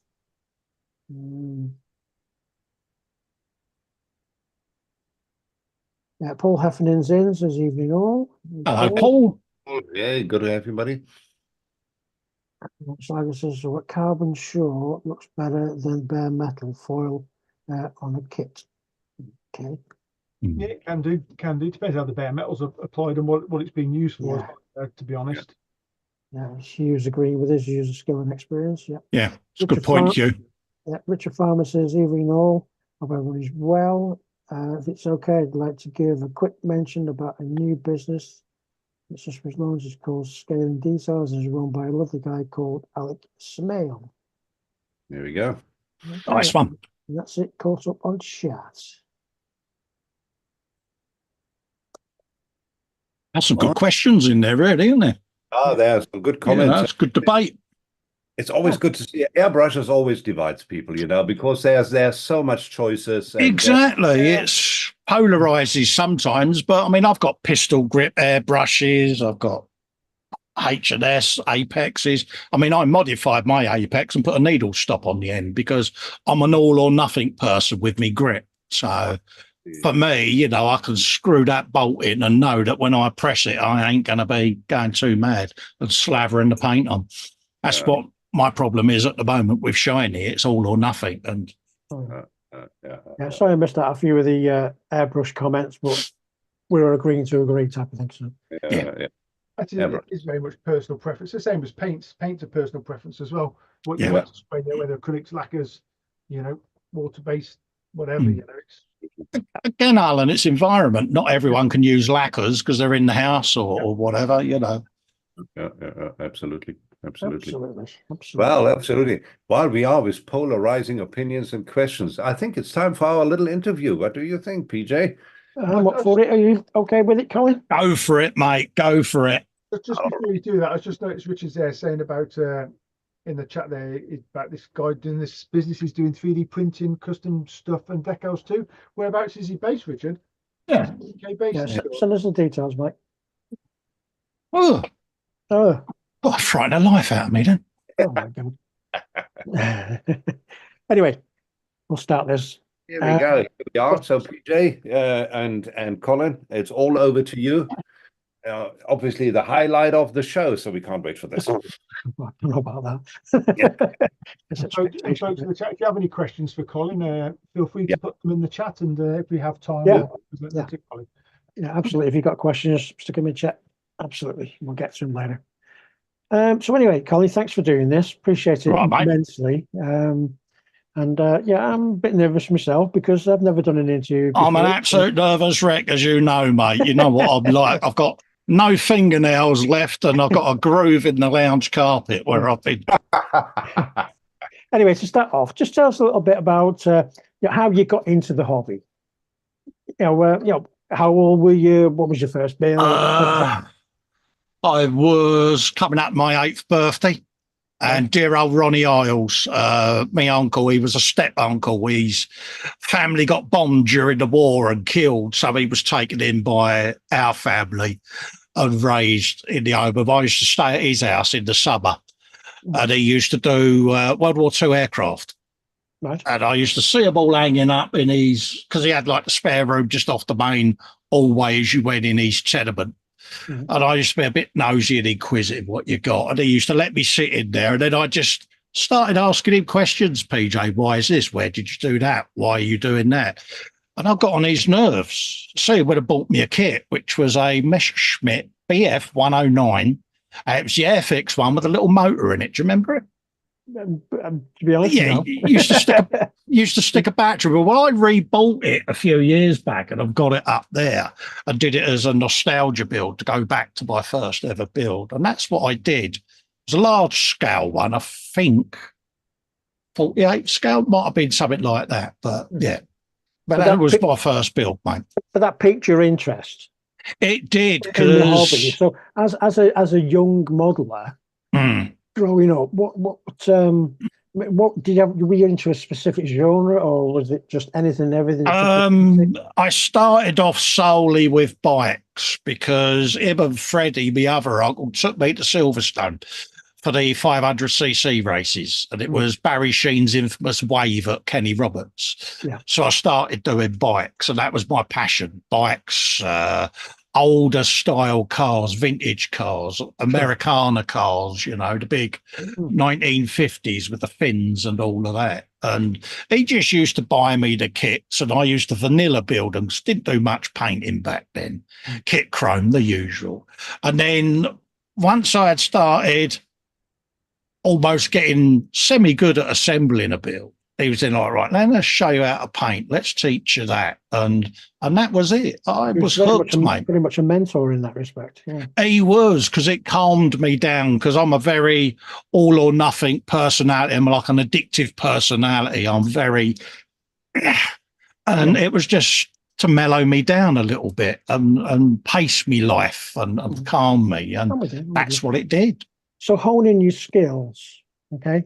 I mean, for every model, it's gaining those skills. It comes through experience. You accumulate modeling knowledge over time. Yeah. Okay. But I'm guessing back in the day there was no internet. There wasn't. It was word of mouth, PJ. So where did you glean your building, painting, weathering skills? I mean, was it through books, magazines, modeling shows? Pretty much, and modelling clubs. Yeah. You know, you would have, I mean, when I lived in East London, you had some little places like someone's front room. They'd have a little get-together of modellers in that area, and off you would go, and you would learn from different people of different ages. And, you know, you would start getting your first tools, like a pair of nippers, a pair of tweezers, and learning how to D-nub. And things like that. And I loved it because it was a little community of people that were churning out these little replicas. And it was like a different world, isn't it? As a young kid, it was, wow, you're creating something with your hands. And was crucial to me, creating. Absolutely. So I used to draw and everything back then. And yeah. I mean, back then, and I suppose coming forward to today, we all glean inspiration from other modelers. Was there any people back then that you could say that you drew inspiration from? That you think, oh, I wish I could do that. Yeah, I wouldn't say well-known names, but there were the proper armour builders like there are now that used their versions of pigment powders, and most of them used to use an old puncture repair kit, you know, the little metal grater, and they'd be grinding up pastels, you know. The Faber pastels, is it, the brand, you know, the square ones, and they would be doing that, and I think, what are they doing? Yeah, Faber Castell. Yeah, so I used to go over and sort that about them. Oh, I'm going to mix this with this to make this colour, and then you apply it with basically the wife's makeup brush. And then they started delicately putting this stuff on, and I'm watching this go from a standard tank to suddenly looking more real. And how did they seal that? I don't know back then. Yeah. Honestly, don't know, mate. I mean, I use mineral spirits. Yeah. Is what I use, and give a bit of that. I don't know whether they was putting a hairspray on it. I mean, Bristow's hairspray was around back then, and it was a thing for chipping. But now you get fluids that are specially made. But yeah, the sealing, I've got no idea how they were sealing it, to be honest with it, if they were. So, all right, on a typical build, I mean, we'll get you. You might have noticed I'm following a theme here. I'm bringing you forward in time. Okay. you've gained quite a lot of experience up until whatever age. Okay, do you? I know you do now, but back then, did you do any kind of research on the builds that you're doing? You know, like if you were doing a bike or Yeah, whatever. I would go down news agents, Smiths, anywhere like that, motorcycle news, old motorcycle magazines if I was doing a particular build, or go down the library looking for books on Honda motorcycles or Yamaha or old British bikes, BSA, that sort of thing. Basically, and also talk to people that own the bike. Yeah. And you would go to Silverstone and Donington Park and places like that, and you would look at the real bike. Back then, we had the old, do you remember the 110 cameras, the little cartridge things? Yeah. And it was like a little spy camera, the slidey one, Kodak, I think it was. And you'd be click, click, click all the time at the real bikes. And then you'd be praying that your film would come out. Yeah. And then you'd sit there and you go, right, that's what that looks like. How do I do it? And it's a lot harder because you have to work at it. You had to work at it. You can go on the internet and you can find basically any image of anything. Exactly. And the photos weren't the best of quality as well. It was, a cheap chat camera. Yeah. But you went with what you went, but then you would come across other people that was their niche. So then you would sidle up to them and go, if I make you a cup of tea, give you some of our jammy dodges, show me how you just done that. And that's what you did. You learned by doing. Yeah. And that's how I learned. Yeah, well, I'm the same. So. Yeah, and I loved that. And when I got back in to the hobby after nearly, 22, 23 years to raise me boys, I was blown away by this. Well, I was just coming on to that. Yeah. As I said, I know you took a break of 20 odd years. Yeah. To raise your family with H. My question is, when you came back into it, what were the biggest changes in the hobby? People sitting doing videos, building model kits. That specifically, blew me away. And weathering and the paints and the glues and all that sort of thing. Yeah, pigment powders. I've got a rack full of it behind me here. Yeah. Streaking grimes and all of them sort of niche products for modelers, that didn't exist back then. If I remember rightly, it was Humbrol tins, a bit of Airfix snot glue, and that was about it, wasn't it? And then Revell and Tamiya started bringing paint out. But there wasn't a massive choice. I think there was a few own brand ones like Beatty's Own or whatever back then, but you didn't have a lot of choice. And then, of course, airbrushing came. Yeah. And wow, but airbrushing was a game changer for me. Yeah. Yeah. I mean, I was in a halo, laid up in Trelaw Hospital after a motorcycle shunt. And I had the big old, with the 4 posts around my canister and all of that gubbins. And Helen bought me the Valentino Rossi rider and bike. She said, because when you get home, you're going to drive me mad. So I need to get you something to do to take your mind off of it. And I came across Tony over at A-Models, Elgin 35, and he was building it. I only Googled it because I wanted pictures. I wanted reference material. And there's a bloke sitting there, with a video. And I'm like, I was going to watch that. Yeah, I was watching it. And then I found this new world of YouTube I didn't know about. And look how it's changed. My next question was going to be, what do you believe is the most significant change that the hobby has undergone in the last few years? I think the openness of it. Whereas I don't know whether you found this with the old modelling clubs. Some people were very cloak and dagger, weren't they? They kept everything to themselves. Whereas now you could type it in Google and you can find the technique that you're looking for. And you could see maybe 5 or 6 people with their own variation of the said technique. And you can take a bit from it. And hangouts. In a hangout, you might have between 5 to a dozen people, and every one of them is a fully experienced encyclopedia of knowledge. And none of them are reluctant to tell you what they're doing, to see them ideas exchanged. Well, I love that. There shouldn't be any secrets. No. We all want you to build the best model that you can possibly build. Exactly. If people can impart knowledge, why not? Exactly. I had it with the little, what's his name? The I Set a Bubble card. Do you remember the decal wrap? Yeah. And I filmed that and I done that build and I had email after email. I cannot believe how you sat there, got your hands around that decal and just went, stretch, it will fit. I'd never have believed that possible. No. I said, it's solutions. You know, they're my own decal, but give them a coat, a plastic coat, clear sealer. Same if you've got old decals that are a little bit damaged, give them a coat of that. Cut it right tight to the decal and you can stretch it as much as you want. Oh. And that build really did get a lot of recognition. One of the significant changes in the hobby for me is something you are into in a big way. Okay, you're a big 3D printing advocate. Okay, and you have been for some time. How did you get into that side of the hobby? Purely by chance, I was watching a TV show, and it was a medical implant that they was doing on a young kiddie that had a tumour. Nice. And they was basically trying to make a cheekbone to give, you know. And so we're doing that on a 3D printer, and I'm looking at it going, right, okay, I'll get that.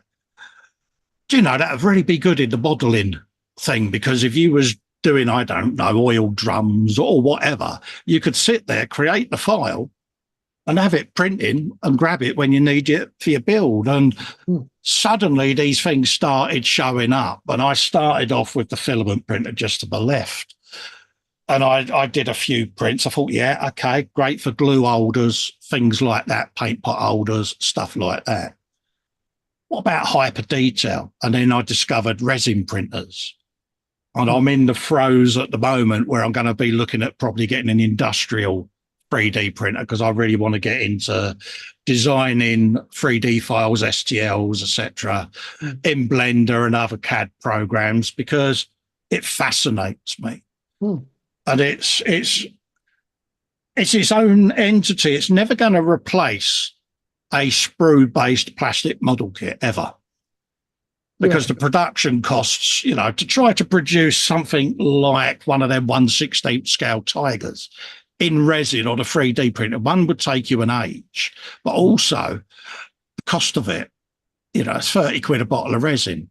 But for detail up, for doing your own wheels like I do my own design wheels for cars with the tyres, the brake calipers and the discs, comes into its own. So I wanted to try to merge them together in harmony almost, so that they can both embellish each other.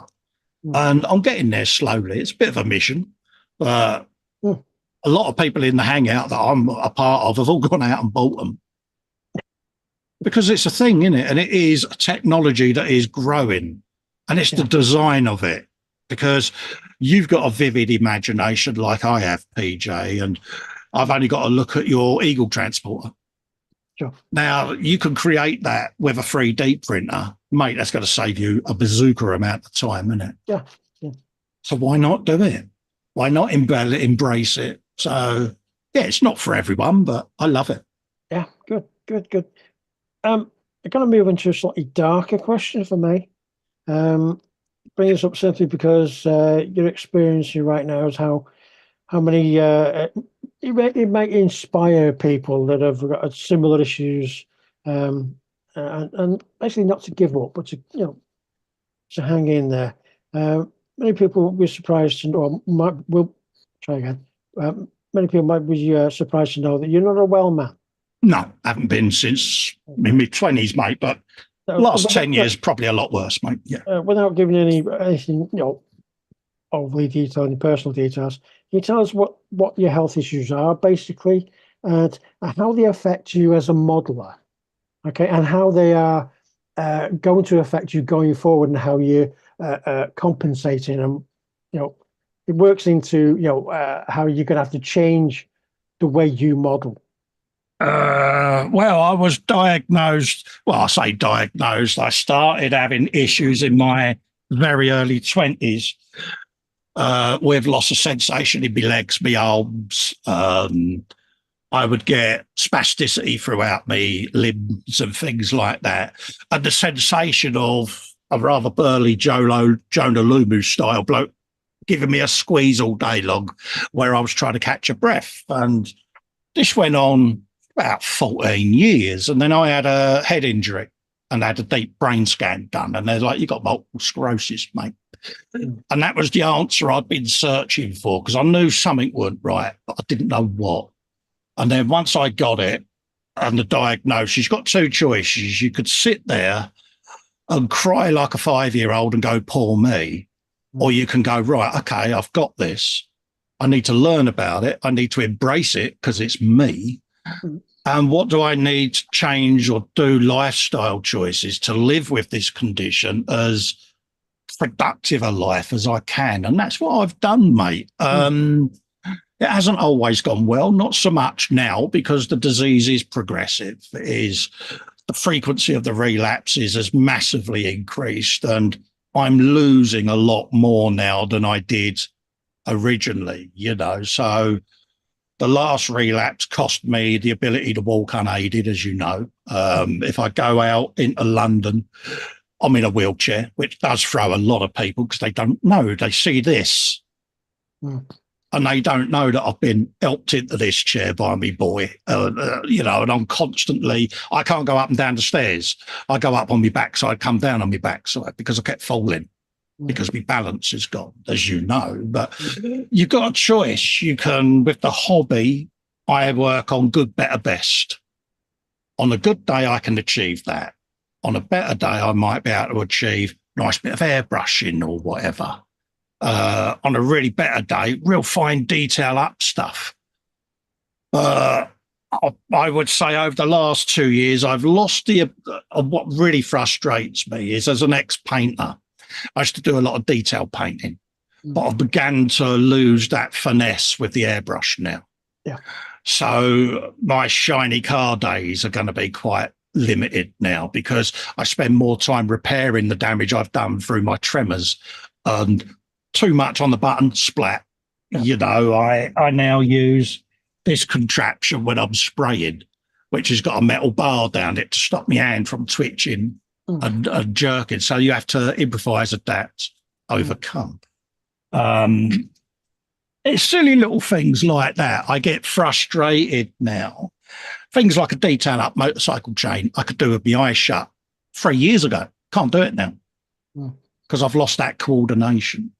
So you can either sulk about it or you can go, right, I need to look at my genres, hence why Ringo got born, because if I'm struggling to do shiny, let's see how I do with a bit of weathering and how that goes. And that now might give me another tangent to progress the channel for a bit longer. So sure, I'm with you. That's it. Sorry for the ramble, but I can't think of any other way to put it, mate.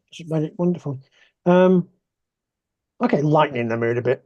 Okay, another important aspect of your modelling life is your YouTube thing, your channels. Yeah. Okay. Tell us how you got into that. I got beaten into it by... I got beaten into it by Tony Fairclough over at Elgin 35 and Fox. Because I was just about to say, sorry to interrupt, because I've written here, what were the reasons or the motivations for starting a channel? And can your long-time Friday Frolic co-host, Fox, the modelling guru, a model making guru, take some of the blame for that decision? Yeah, because Tony, sorry, Fox, if you're watching.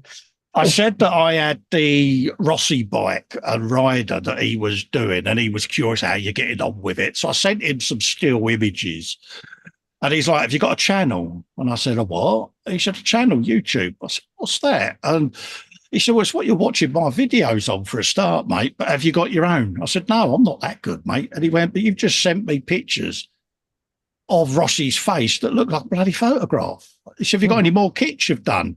And I sent him over me Boot Hill Express where I'd hand painted all the wood grain. What else did I do back then? There was that.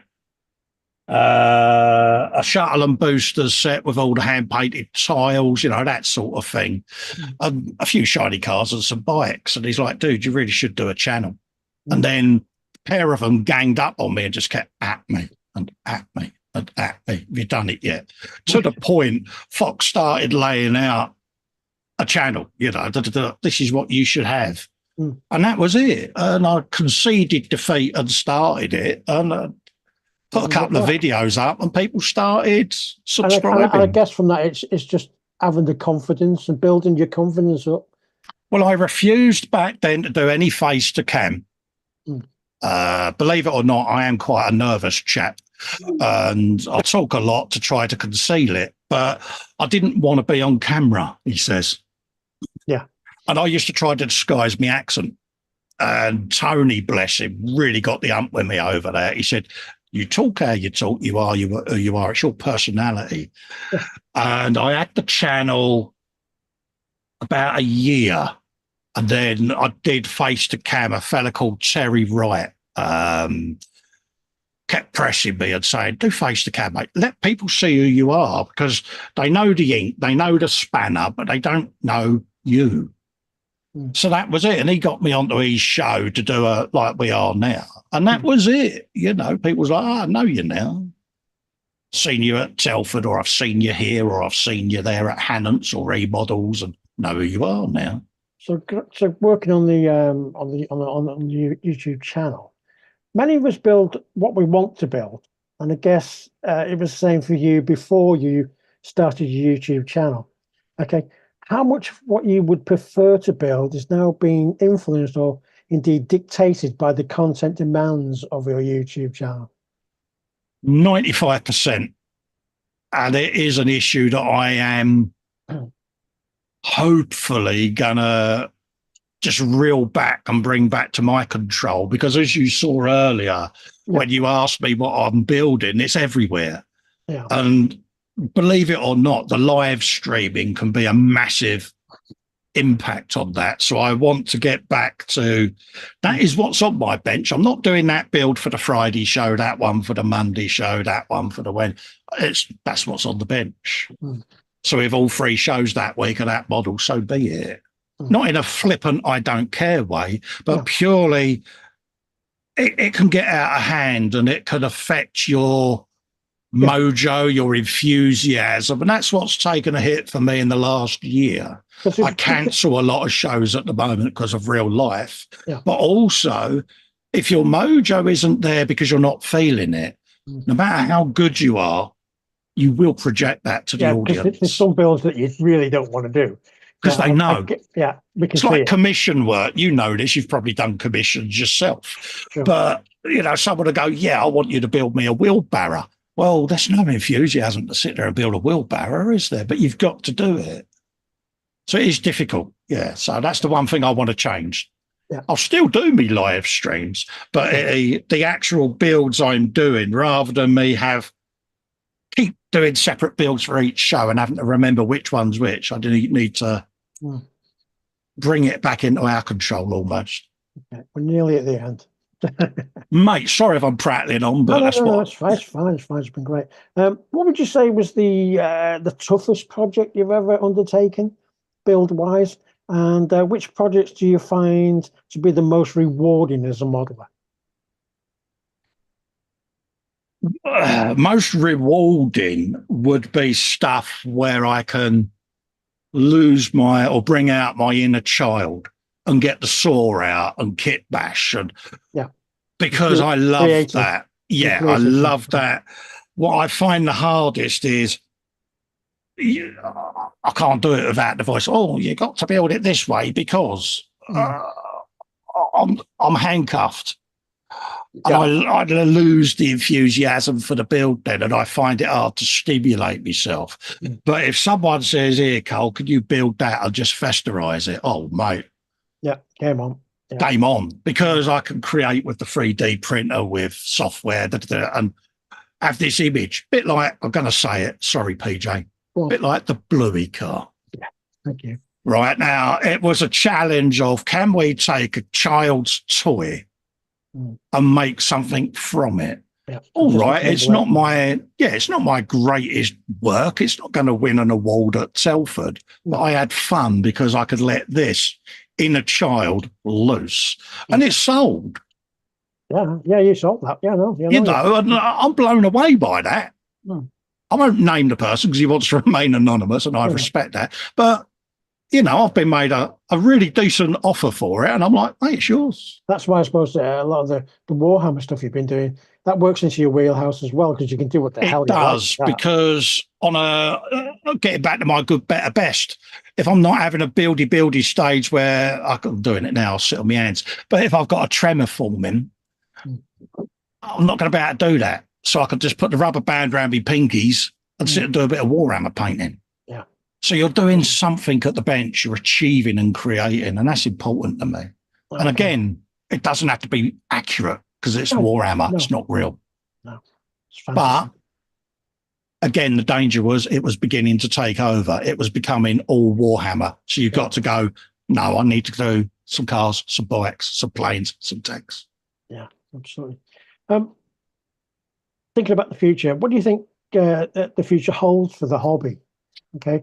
What projects are you looking forward to getting involved with in the future?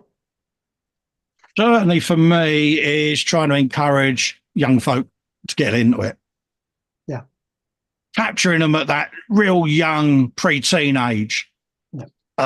Getting people into the hobby, you know, because most people go, oh, model maker, what are you building toys for? Yeah. We all hear that, don't we? What are you doing that for? You're a grown man. It's a kid's hobby. But I'd like to get them involved and let them see that there are other options than a joystick and a game controller. Excellent. You know, and train them and teach them and pass this knowledge on.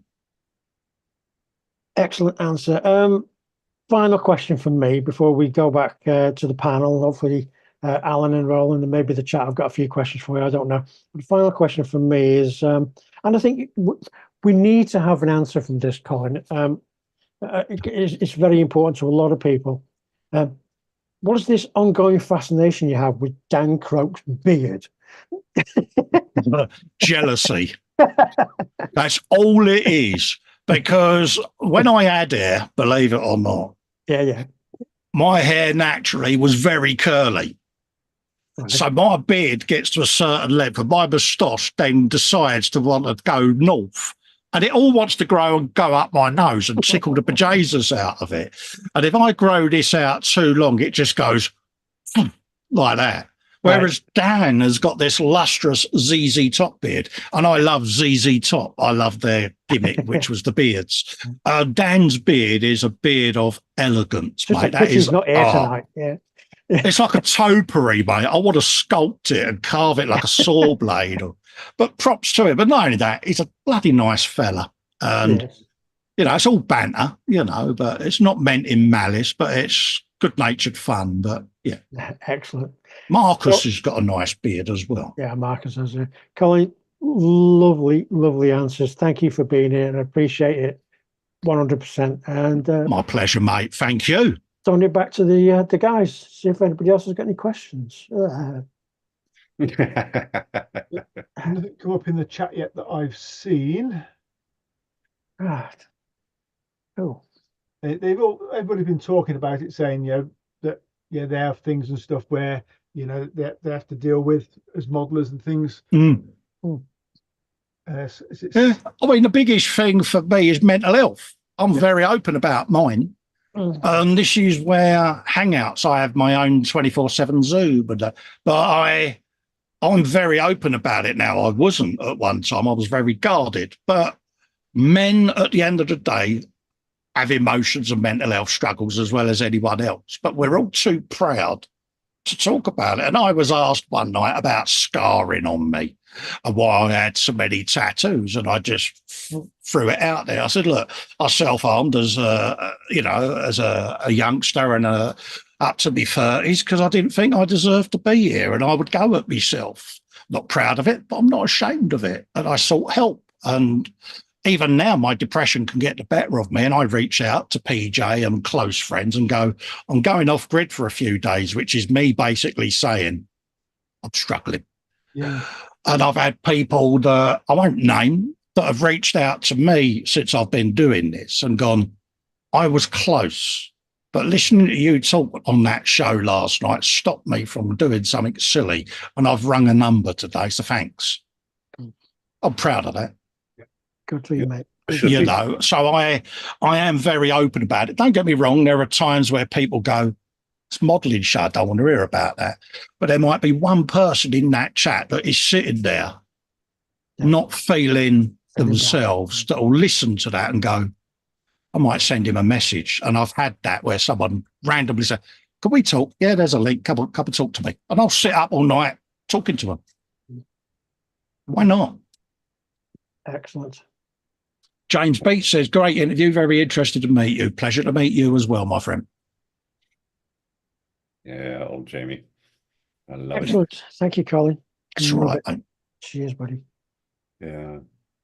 Yeah, he said, Slogans, for example, said he watched YouTube modeling channels to get his mojo again. And that is modeler's best friend. He is, he's missing a chunk of his left hand and there's half a thumb gone. Oh, And bless you. Yeah. the guys do modeling. I have the highest respect for that. Oh, yeah. I mean, airbrushing, I put a rubber band around my hand when I got my wrist guard on because I twitch. And when I twitch, whatever I'm holding's gone. Bottles of paint, airbrushes, whatever. So I run the cable down my sleeve and I put a rubber band round the wrist and then Velcro strap around the arrows. It's there. It ain't going nowhere. Yeah. And I don't drop it. Little tips like that. Candygram noticed that I interlock my pinkies when I paint. Stops me shaking. Yeah. No, Silly, because it's keeping your hands under tension. these kind of tips actually should be out there, you know. Yeah. They're- Of course, I'm used to doing it, Roland. never But mind. someone else isn't. And they're like, why'd you do that? Because. Yeah, but never mind MS, you know. Mm. We get older. I'm 60 years old. I'm starting shaking more. Are you really? Yeah, and so you obviously, you know, these are good tips to know for those, you know, or PJ84, you know. Well, it's elderly. I'm gutted, mate. you You've know, aged well, mate. You look about 35, mate. Yeah, Saw that good living. Saw that good living here in Liverpool, looking after the Liverpool team. Isn't it? I'm gutted. I've got a face like a Ruth Tyler's nail bag, mate. And I'm 57 in 4 weeks. Well, So- I'm definitely the youngster here then. Yeah, you are. Definitely. You are. What's that, Mark? Say big respect to you, mate. Hey, mate, respect to you as well for listening to my name drivel. But if it helps one of you out there, my job's done. Philip H says it helps him with his depression. Yeah, no, depression is a big thing. I mean, we all had it. I'm sure It's we all- hard. Well, let's not forget, a lot of modelers are, I won't say that, well, modeling is a solitary hobby. It Okay. is. And a lot of single people do the hobby, and we all have our issues.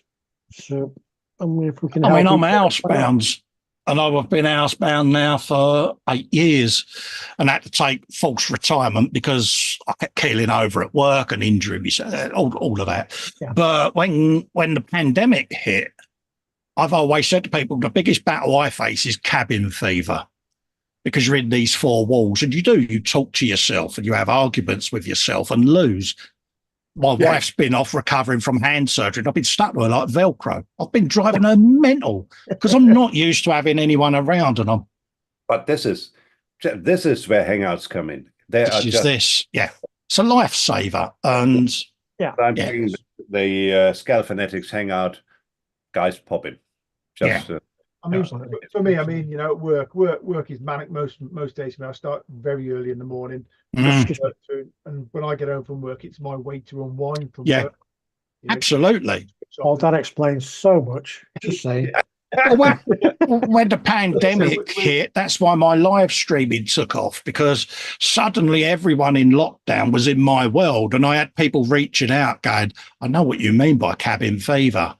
Yeah. You know, what are you doing during the day at the moment? And I said, well, I could hit the live button and we can just shoot the breeze. He said, you know, that would really help because we'd have something to watch because we're bored. And that's why so much live streaming happened. You know, I was on every day back then. A lot of people were. A lot of people suddenly realised some of your eccentricities they was experiencing because they was a bit derpy because they was confined to being indoors. Yeah. Yeah, no, Natural state of things. And that's where a lot of people started with depression because they was on lockdown. And I got that because it does happen. When it happened to me when I was pretty much rendered housebound, they gave me the antidepressants. I'm like, I'm not depressed. You will be. Start taking them because it's going to hit you. And it did. You know, so that's where this, for me, is vital. Yeah, no, absolutely. Absolutely. You know, and you guys, you do a great show. You've got a nice building community. So props to you. Yeah, yeah. Love it. Love it. Yeah, a lot of people got despondent. Yeah, you know, the shows are not actually that frequent. I don't care. If there are 10 people, that's fine for me as well. Yeah. Maybe I'm looking at, we're now having 45. Wonderful. Welcome to all of you. Glad to have you around. Absolutely. You know, some shows I do, you know, there might only be 19, 20 people in. That don't worry me. That's 19 or 20 people that have given up their time to come to keep you company. I love that. So with 45 people watching us right now, this is like a stadium gig to you then. Yeah, I'm not used to this, mate. It's like they've been at Wembley for me, mate, you know. Of that strange bloke with a hat that people go, he's a bit nuts.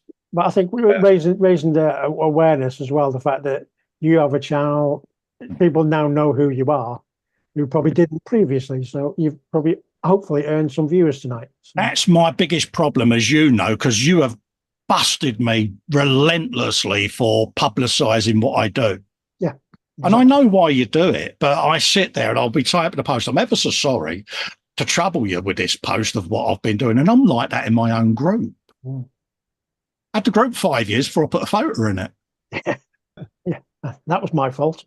PJ was like, I've looked through the group, mate. I've searched under your real name, your Fester name. I can't find any of your work. I said, yeah, you won't. It's not for me to post my work. It's your group, you pilch. Yeah. So, yeah, for me, that's the challenge. And I'm getting there. Yeah, cool. Anyway, I think we should move on. Sorry. Yes. Very interesting. And I could talk for hours. Maybe we will afterwards. But I think the time has cometh that we should have a look at the finished builds, because I have already. And I tell you what, guys, there are some fantastic builds. It's going to be challenging tonight. It's going to be challenging tonight. Every month, isn't it? You know that you have to choose one, huh? You know that. So no, it'll be 9 as usual. Just the one. Just the one. Oh, there you go. Oh, what's that doing? Here we go. Right, awesome. Right, and let's go up there. It's the finished builds, and there are some amazing finished builds in, and none less more mentionable than the one for Mark Bright, which we have a look right now. He finished the kit box PZY Porsche 911 GT3 RS.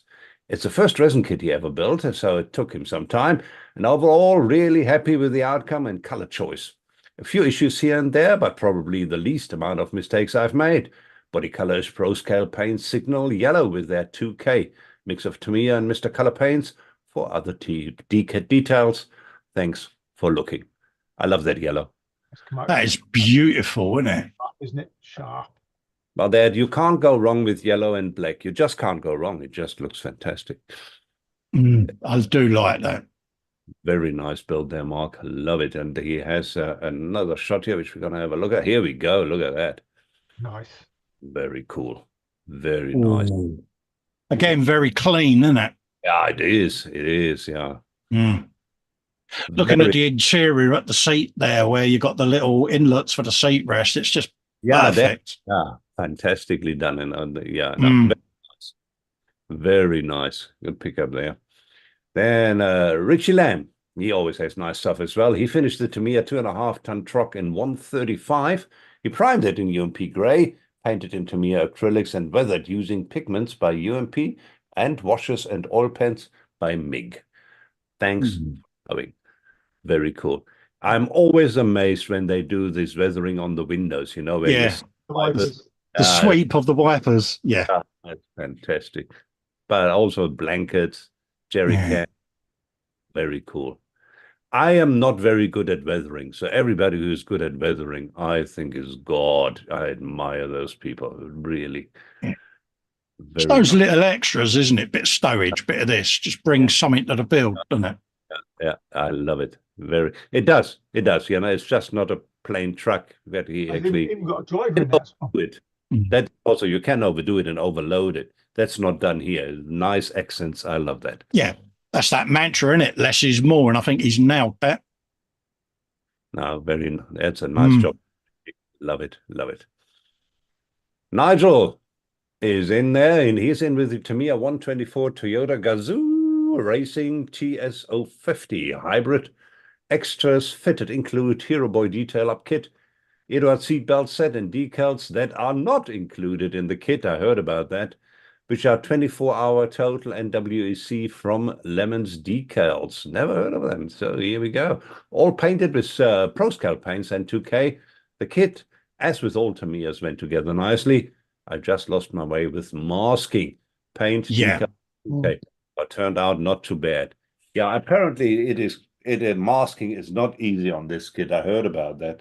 Yeah, I can imagine with all the compound curves, it's all quite difficult to get the tape down everywhere. It's one of the reasons which has stopped me buying it. He's nailed it. I'm looking. I think is that the one we've got, Peach? That Toyota. Pass. Yeah. Yeah. I don't know. But yeah. Does look nice. Very Beautiful nice. job. Beautiful job. Different angles here. Here we go. Oh, very, yeah. Very cool. I love that, Nigel. That's a good job of that. Very cool. Wow. Yeah. Just looks fast stationary, doesn't it? Yeah, it does. It does. And Ian, I just read it quickly because he has his picture separately. He says, just finished the 148 Academy P47N, used RMP grey primer, and AK Extreme aluminium, straight out of the box with the exception of a resin seat. It was a fun build. So let's have a look at that. That's cool. Very cool. Very cool. I like these open machine gun hatches, reloading hatches there. Very cool. Yeah. Yeah, he did an awesome job there. One of my favorite planes, that the P47 too. Yeah, yeah. Awesome plane. Awesome build. Very nice, Ian. Apparently, James knows what's in both our stashes, Colin. Oh, right. Okay. Because apparently we both do have the Toyota GC. Yeah. I thought it was the same one, mate. Yeah. I'm glad somebody does know. Yeah. I have no idea what's in my stash. Says you have the Toyota GT1. Yeah, that's it. Which is a different kit to that. Yeah, I know. I think I have that one. Aero Club's 148 scale Avro Vulcan. I love a Vulcan. BMK2. As rare as a rocking horse poo these days. So I was very pleased to get my hands on it. And you did an amazing job. Yeah, that really does look beautiful. Yeah. Superb. Very, very cool. I mean, the plane has a certain grace about it, doesn't it? Anyway, flying triangle. What more could you want? Yeah, I love it. Stunning craft. And it's a big plane. It is. Very nice, Thomas. Love it. Peter's also in. I'm also reading this quickly. He says it's a Model Factory Hero 112 scale McLaren MP4/8. Painted in zero paints, color match set, various metallics, Mr. Surfacer primers, and lots of TLC. This represents the 1993 European Grand Prix at Donington Park. Thanks for looking. So let's have a look what he's on about. Here we go. In his case, famous one. Very beautiful. Oh, look at that. Very beautiful. Yeah. Done a good job on that. He really has. Yes. Such an iconic colour scheme, wasn't it, of its time? Yes. Yes. And obviously Ayrton Senna. Oh, here we go. Different angles here. Look at that. Very cool. Yeah. Yeah, it's always inspirational to look at these builds because that shows me that I can still do some stuff on my Tyrrell now. It was of an era of Formula One that was captivating, wasn't it? It really was. Yeah. Very nice. With proper engines. Yeah. Proper sounding engines, yeah. They actually had a sound. Very nice. Then Chris Stover, the man in the sun. He always has pictures in the sun, and he's not disappointing today. He finished his Trumpeter 135 K5E Leopold Railroad gun. 135 rail gun. How big is that? Painted with tim. Ouch. It must be huge. That's a 6-foot table, isn't it? Yeah. Yeah, gotta be on it. That is, isn't it? Yeah, it's a 6-foot pace table, isn't it? Wow. Or a Where door do or you something. put that? That's It's- awesome. I'm shivering, Roland, at the thought of all them wheels, mate. No, it is amazing. That looks very cool, Chris. Love it. How do you handle something like that to paint it? Oh, How yeah. do you transport it? Wow. Wow. That is actually very, very cool. Mm. Love that. And I have a bit of a weak spot for anything train related. So yeah, I love that. Sure it is then, Roland. That would fit just nice in your cave, wouldn't it, mate? Just about would fit in my cave. And then this is a kit which I love. He also Oh, fits yeah. T125 1950 Chevy 3100 pickup, painted with Tamiya paints. Don't normally do cars or trucks. Was a quick, cheap kit. It is a lovely kit. I love it. Bit of a departure for Chris. Colour It is. scheme really works well, doesn't it? Yeah, yeah. Very, very cool. I love those 50s trucks. Those round bonnets and everything. They're just sexy looking things. Very cool. Love it, Chris. And good to see you getting out of your comfort zone and doing something Yeah. else. Really nice, clean build again. Then we have Jamie Rock. Hi all, he says, here's my version of Balkit's 124 Citroen WRC C3. I really enjoyed this one. I've done the Skoda and enjoyed that too. I got the kit off eBay for 34 quid. So it was a bargain because these fetch about 60 to 70 pounds. Mm. Having said that, I think you get a lot for your money. I made a few errors, as you can see. No, I can't. And that was me, not the kit. The only negative was the body was a bit awkward to get on. Yeah, they sometimes are, don't they? Mm.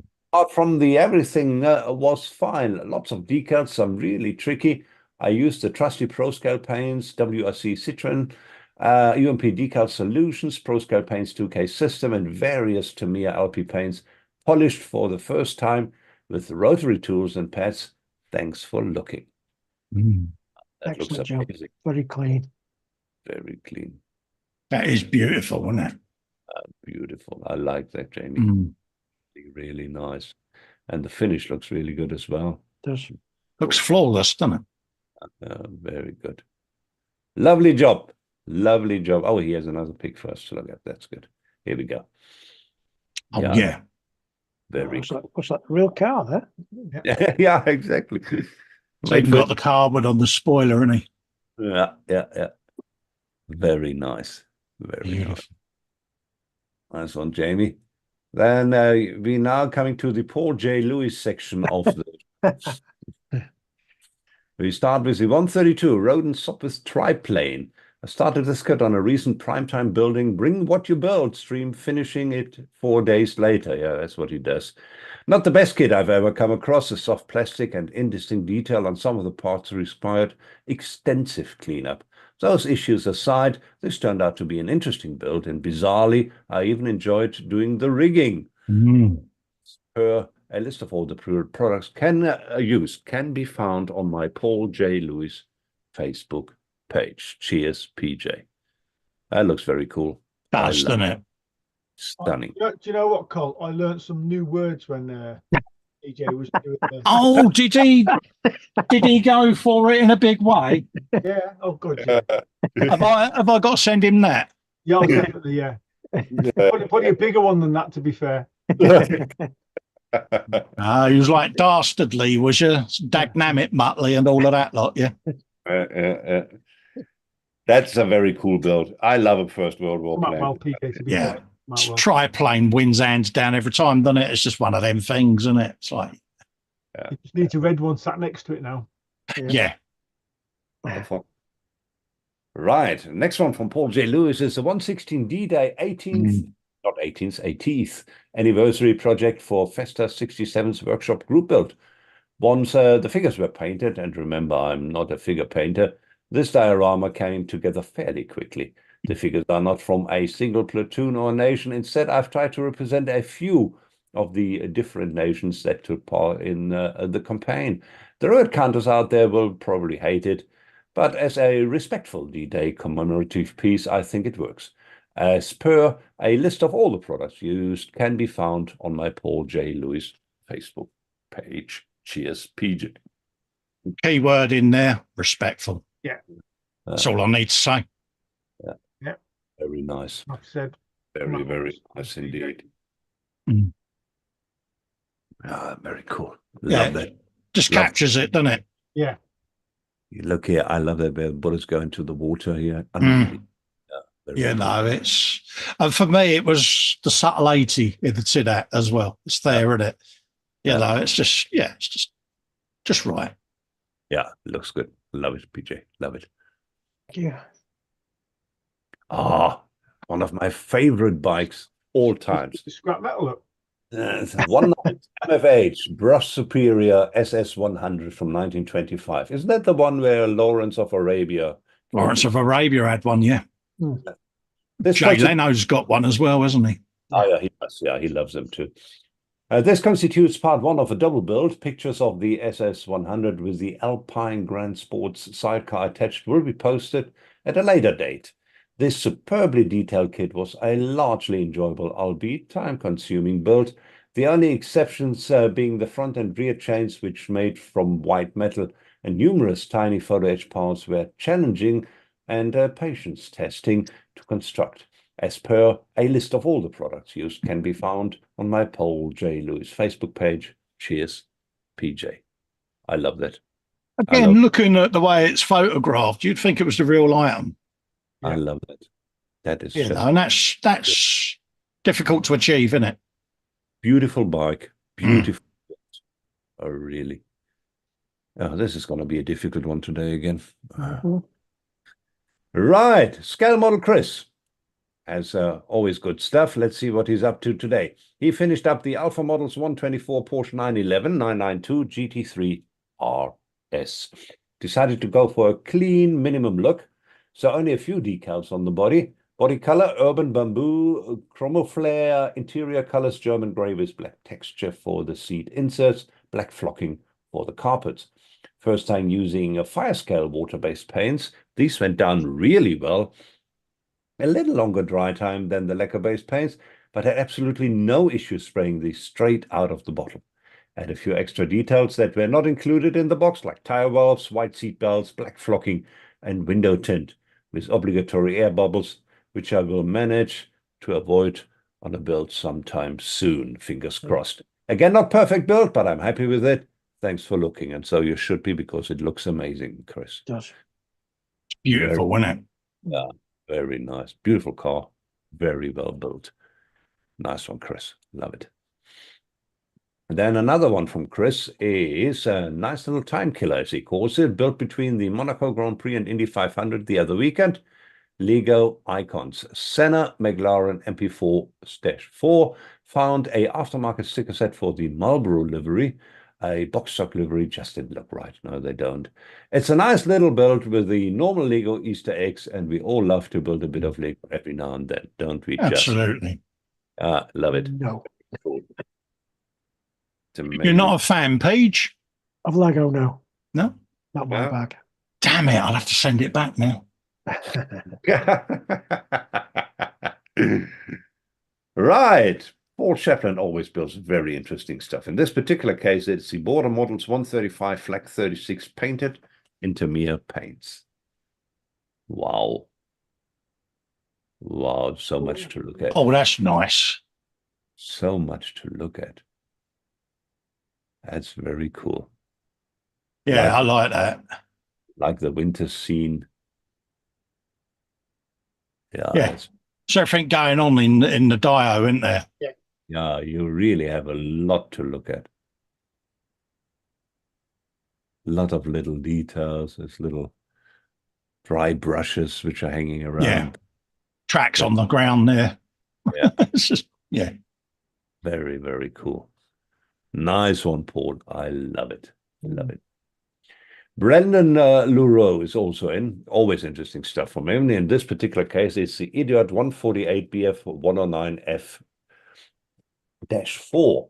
This aircraft was captured by 2 Squadron South African Air Force in Libya, 1943. The German crosses and swastikas were painted over with the desert tan color, and then the roundels and fin flash painted on top. You can clearly see the color difference between the Mr. Hobby C119 RLM79 and Mr. Hobby C21 Middlestone. Another noticeable difference is the prop spinner is painted red. That's very interesting. I love it. Isn't it? Yeah, very interesting. And I love, if you grab a point in history and try to recreate that as accurately as possible, that certainly, you can obviously be fester in everything, but that also has its but its I props. remember way back when I saw a box case build where someone had a black and white picture and they did the build in black and white or various shades of grey to achieve that, and it was spectacular work. Very Don't cool. like that sort of thing. I love it. Love it. Very nice one, Brendan. He has another picture of it. Let's have a look here. Oh, here you go. A bit more of the detail. Very cool. Very cool. Love that weathering which you did here. Very nice. Right. Then we have Max McGinn. He is coming with a tank, and it is the 156 scale or 28 millimeter bolt action Starline tank, or the IS-2 heavy tank. Primed in a Citadel Death Guard green, whitewashed camo, was used by watered down Citadel Corex white and weathering using AK weathering effects. I really enjoy painting this since the whitewashed camo is my first try, and I think it came out fantastic. That is the IS-2 is quite a monster of a tank, and is that sort of Warhammerish type scale then, 156, is it? Or? It is, yeah, it's Warhammerish type, but it's not a Warhammer tank. That tank, really it's about their scale, isn't it? Yeah. And I must say, it doesn't look 150. It doesn't look boy-like. It really is, yeah. Yeah. Very nice, Max. I love that. Here we go. We have another look at it. Here we go from the back. Very cool. Yeah. I love that. Love the rust. Very well done. Right, then we have another one from Max. Oh, we have the Max show here in begin, and we have this is a finished car I've done for a tabletop game called Gaslands, which is a bit like Mad Max. All right, don't know about that. The car I used is a Audi Quattro from Hot Wheels. The parts I used is a 3D printed bits for wheels, ram engine and turrets, plus I used mesh wire for the windows. The paints I used are a mixture of Citadel and AK Interactive. The theme I tried to do was a well-known Audi rally team design with a Mad Max twist. Hope you guys like tanks.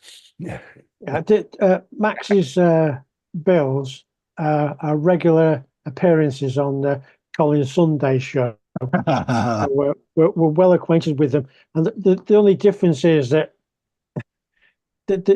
Max sends Colin like a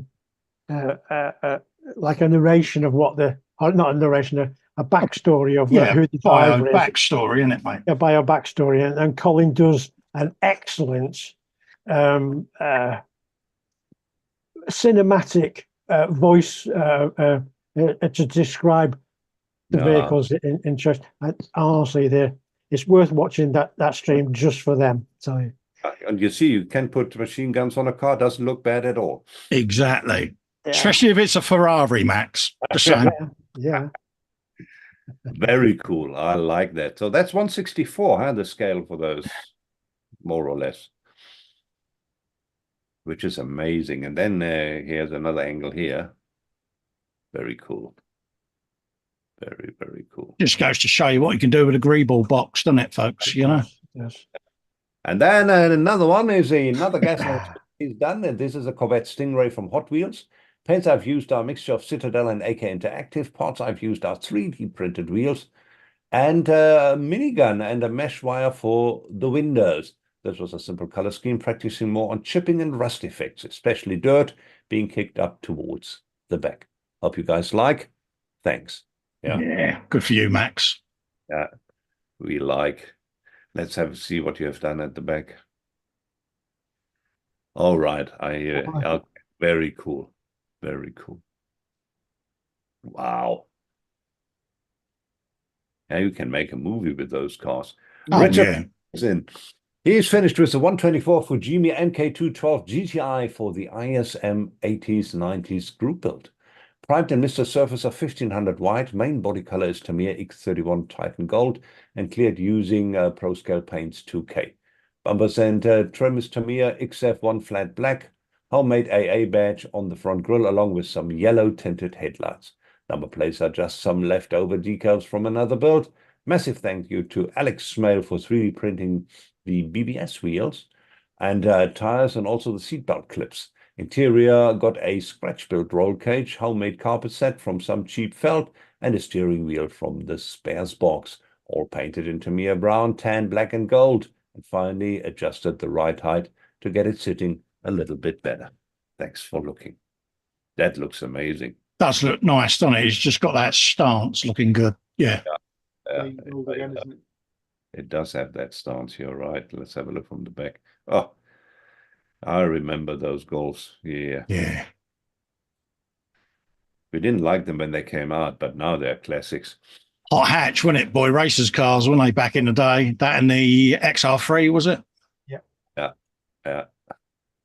Oh, here's a bit of the interior. All right. Oh, look at that.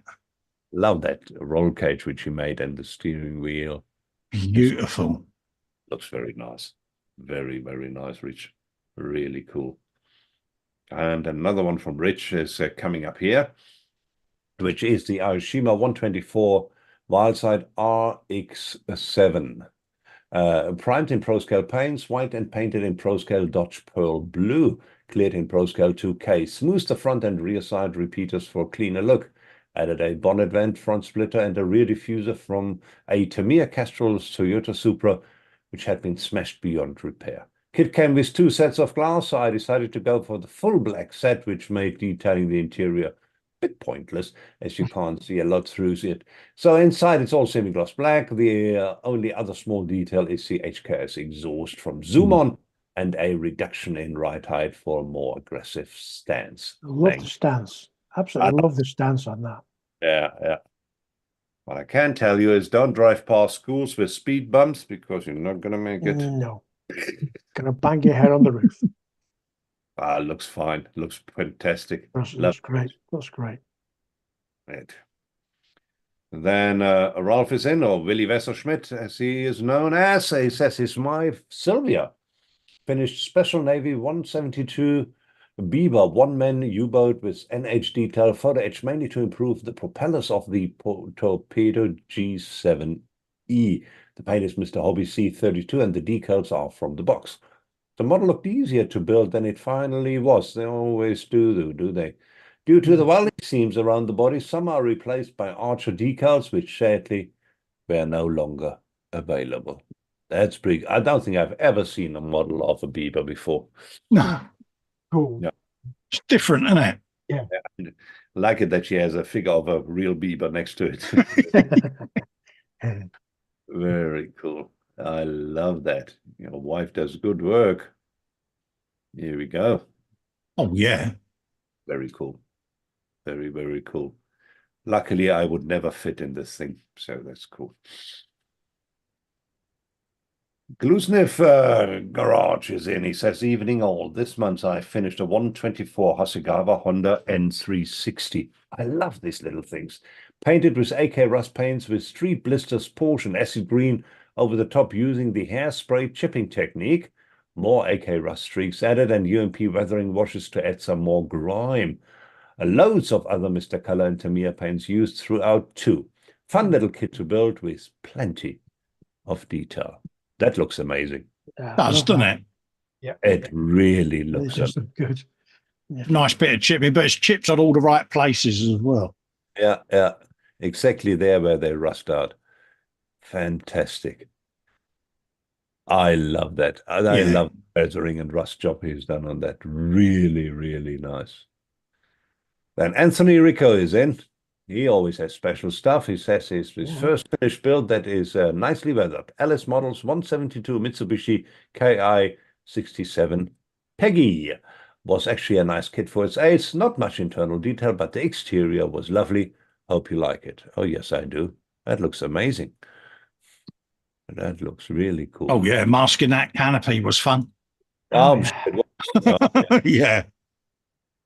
yeah, he is a Oh, phenomenal look builder. at that. Yeah, very, very cool. Love the weathering, love the chipping, Leathering. leathering Okay. here. Very cool. Very, very cool. Nice one, Anthony. Love it.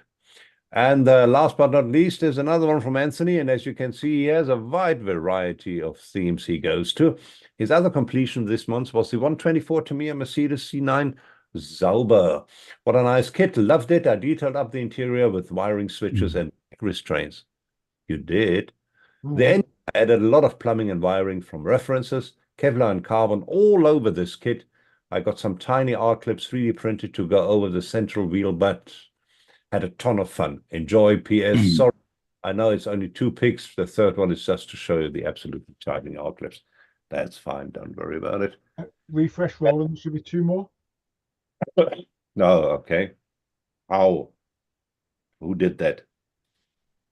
Anyway, let's have a look at the different angles. Very cool. Oh, yeah. It's nice.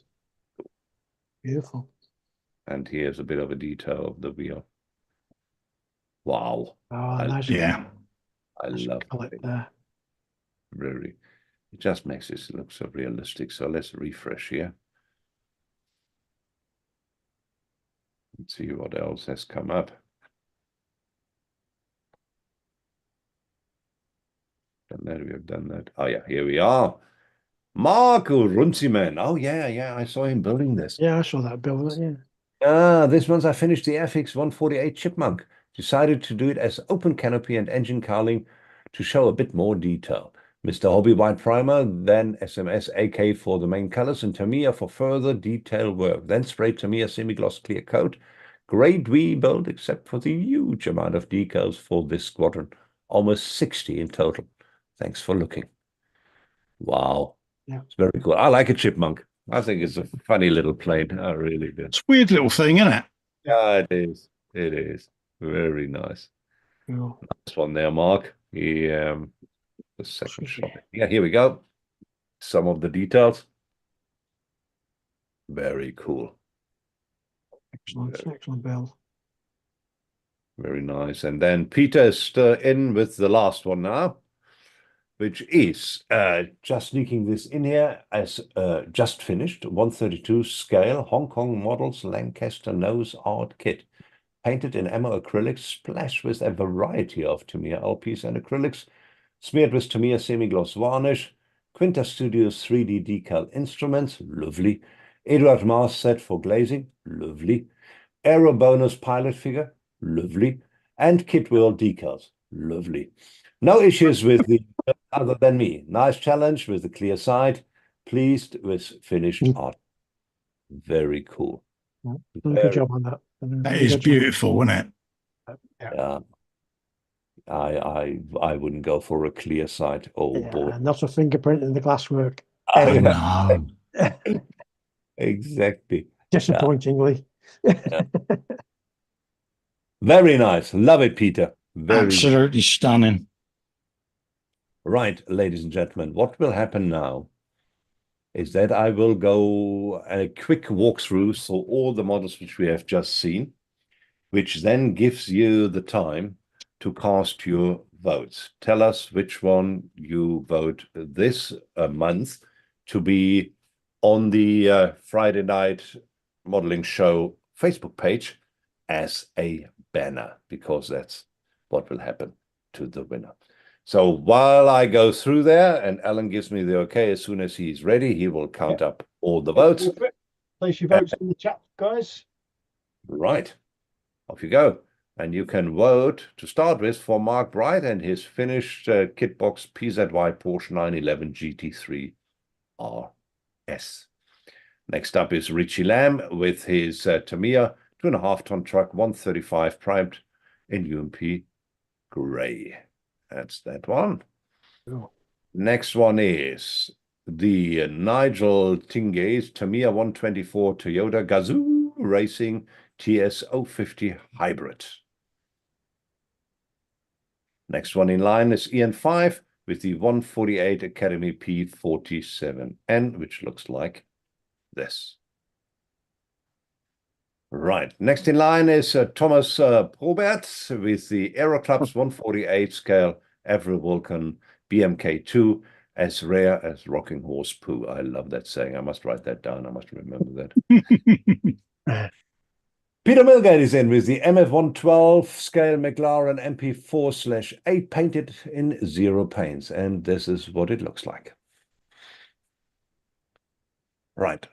Next to after Peter is Chris Stover in sunny wherever he lives. He's finished Mexico. Mexico 135 K5E Leopold Railroad gun, a monster. And he also built out of his wheelhouse a 125 1950 Chevy 3100 pickup. Then we have Jamie Rock. Jamie Rock built his Belkits 124 Citroen WRC C3. Next was Paul J. Lewis with his 132 Rodent Sopwith triplane. Next one is also Paul J. Lewis with his 116 D-Day 18th anniversary memorial project for the Festus Group build. And the next one was also Paul J. Lewis with the Brush Superior SS 100 in 1-9 from Model Factory Hero. Next one is scale model Chris. He's with the Alpha Models 124 Porsche 911 992 GT3 RS. Next one is scale model Chris with the Monaco GP. Oh no, that was actually the filler. Here we go. It's a Senna McLaren MP4-4. Very nice. Next one is Paul. Paul Shepland is in with the Border Models 135 Flak 36, which he did in Tamiya paints. Nice winter scene. And Brendan Leroux is in with the Eduard 148 BF 109 F4 with unfamiliar roundels.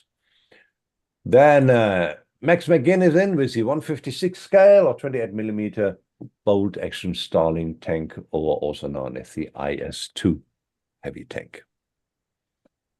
Then Max McGinn is also in, we can call him Mad Max probably by now, which is, for his Gaslands build is an Audi Quattro from Hot Wheels, heavily modified. And he also has the Corvette Stingray, also from Hot Wheels, which he also has heavily modified for the Gaslands gaming scene. Next one is Richard Farmer, which the 124 Fujimi MK2 Golf GTI for the ISM 80s and 90s group build. Also quite a few modifications done on that. Then Richard Farmer, he has the Aoshima 124 Valsade RX-7. Also beautiful stones, which he adapted. Then the wife of Willy Messerschmitt built a Special Navy 172 Beaver one-man U-boat, which is the first time I've ever seen that. Then Gluesniff Garage has a beautiful 124 Hasegawa Honda N360. Then we have from Anthony Rico a couple of things like these LS models 172 Mitsubishi KI67. Then we also have from Anthony the beautiful Mercedes C9 Sauber. Then Mark Runciman slipped in with his 148 Chipmunk. We have this one right over here, open canopy and open engine bay. And Peter Milgate, last but certainly not least, the 132 scale Hong Kong Models Lancaster Nose Art Kit. And that, ladies and gentlemen, was that. Thank you very much indeed. So thank you. Well done, Roland. This doesn't get any easier, does it? No, this is ridiculous. Tough choice, isn't it? Yeah, ridiculous.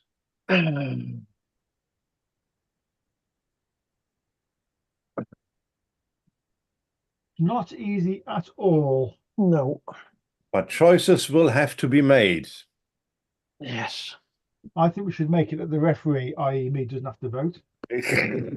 No. Sorry, mate. Buddy.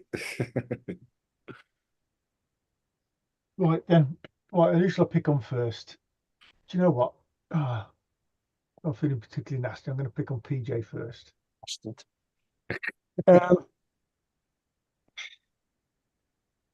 Put you on the spot, PJ. Can I have two? No, I can't have two. Can't pick two of your own anyway. No, Well, no, I wasn't going to pick As you mine. want, but you must make a final decision. it is a very, very difficult choice. It's come on, this is just not fair. Okay, with an honourable mention to Anthony Rico and his Merc C9. I just love that. Yeah. But I love Peter Millgate's McLaren, so I'm going to go with that. Okay, it is MP48, yeah. Yeah. Okay. Go on then, Roland. Right. My honorable mention is Glusniv's Garage 124 Honda N360. I think he did an absolutely fantastic job. It's awesome. However, my final vote has to go to the Bruff Superior from PJ, so I'll take that. Bless you. And not that I want to, but I have to. Thank you. Colin. I was torn between the Chevy 3100 because I just liked how clean it was. Yeah, a beautiful build, wasn't it? Yeah. The Bruff Superiors edged it for me though, because getting that silver right and them exhausts as they are, yeah, just edges it for me. And I get to say Bruff. But no, it's just seeing that silver work. It's Yeah, I appreciate it, man. With you. yeah, but just so difficult to do, and you've nailed it, mate. So yeah, I appreciate it. Thank you. Yeah, I try. You, Alan. I mean, the Vulcan. There's something about that Vulcan I like. I just like that Vulcan. Yeah, it's on my list as well. That Along with about 20 other things. The railgun that Chris Stover done. I mean, just the sheer size of the thing and how difficult that must have been to. I'd like to know where he's displaying all these big models that he does. I'd like a photograph of that. Yeah. Again, a shout out for Peter and his MP48. He's done a stonking job on that. Really has. Yes. I like to say Anthony's C9, but also I like Glusniv Garage's little Honda. Chipping in the rust on that is awesome. Love that Honda. I like your triplane as well, PJ. And I like the Bruff Superior, but I want to see it finished. It is finished. As a bike, it's finished. And because of the week and what it is, I'm going to give my vote to your 80th anniversary project, mate, because I think that's Cheers, mate. Appreciate it. I know it's just got a lot of meaning behind it and stuff, and it's a genuine. What's it called in the background? I say the helmet, but it's not a helmet. It has a name, doesn't it? It's fucking hell, I forgot myself. Put you on the spot now. Brody. Yeah. Brody. Yeah, Brody helmet. It's a genuine. It's a real Brody helmet. Either what correct Brody, isn't it? So poignancy about it, isn't there? That build. Yeah. Absolutely. That gets my vote. Thank you. Appreciate it. If there's any more votes in the chat, I'll give them another 30 seconds. There's a few comments in there. One from you saying absolutely top work from everybody. Very difficult choice. Yes, very difficult choice indeed. Peter Millgate's put a host of beautiful work. Well done, everybody. Yeah, I couldn't say it any nice myself. Absolutely brilliant.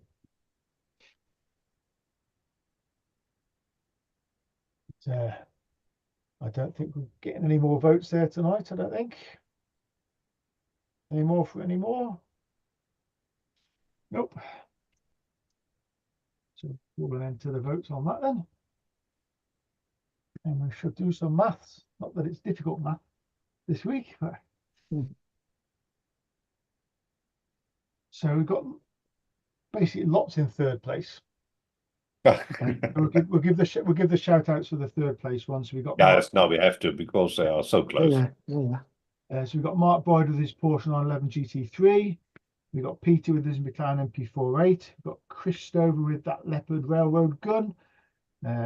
We've got Glusniff Garage with his Honda N360. Anthony with his Mitsubishi KI67. And Peter with his Lancaster Mozart. Oh, Second place this month is PJ with his D-Day 80th anniversary diorama. all right. But Nice. this month's winner, and we'll get pride of place as the banner on the Friday Night Live Show Facebook page, is again PJ Lewis with his Bruff Superior SS100. Well deserved. PJ. Well deserved. Thank you, everybody. Appreciate it. Really do.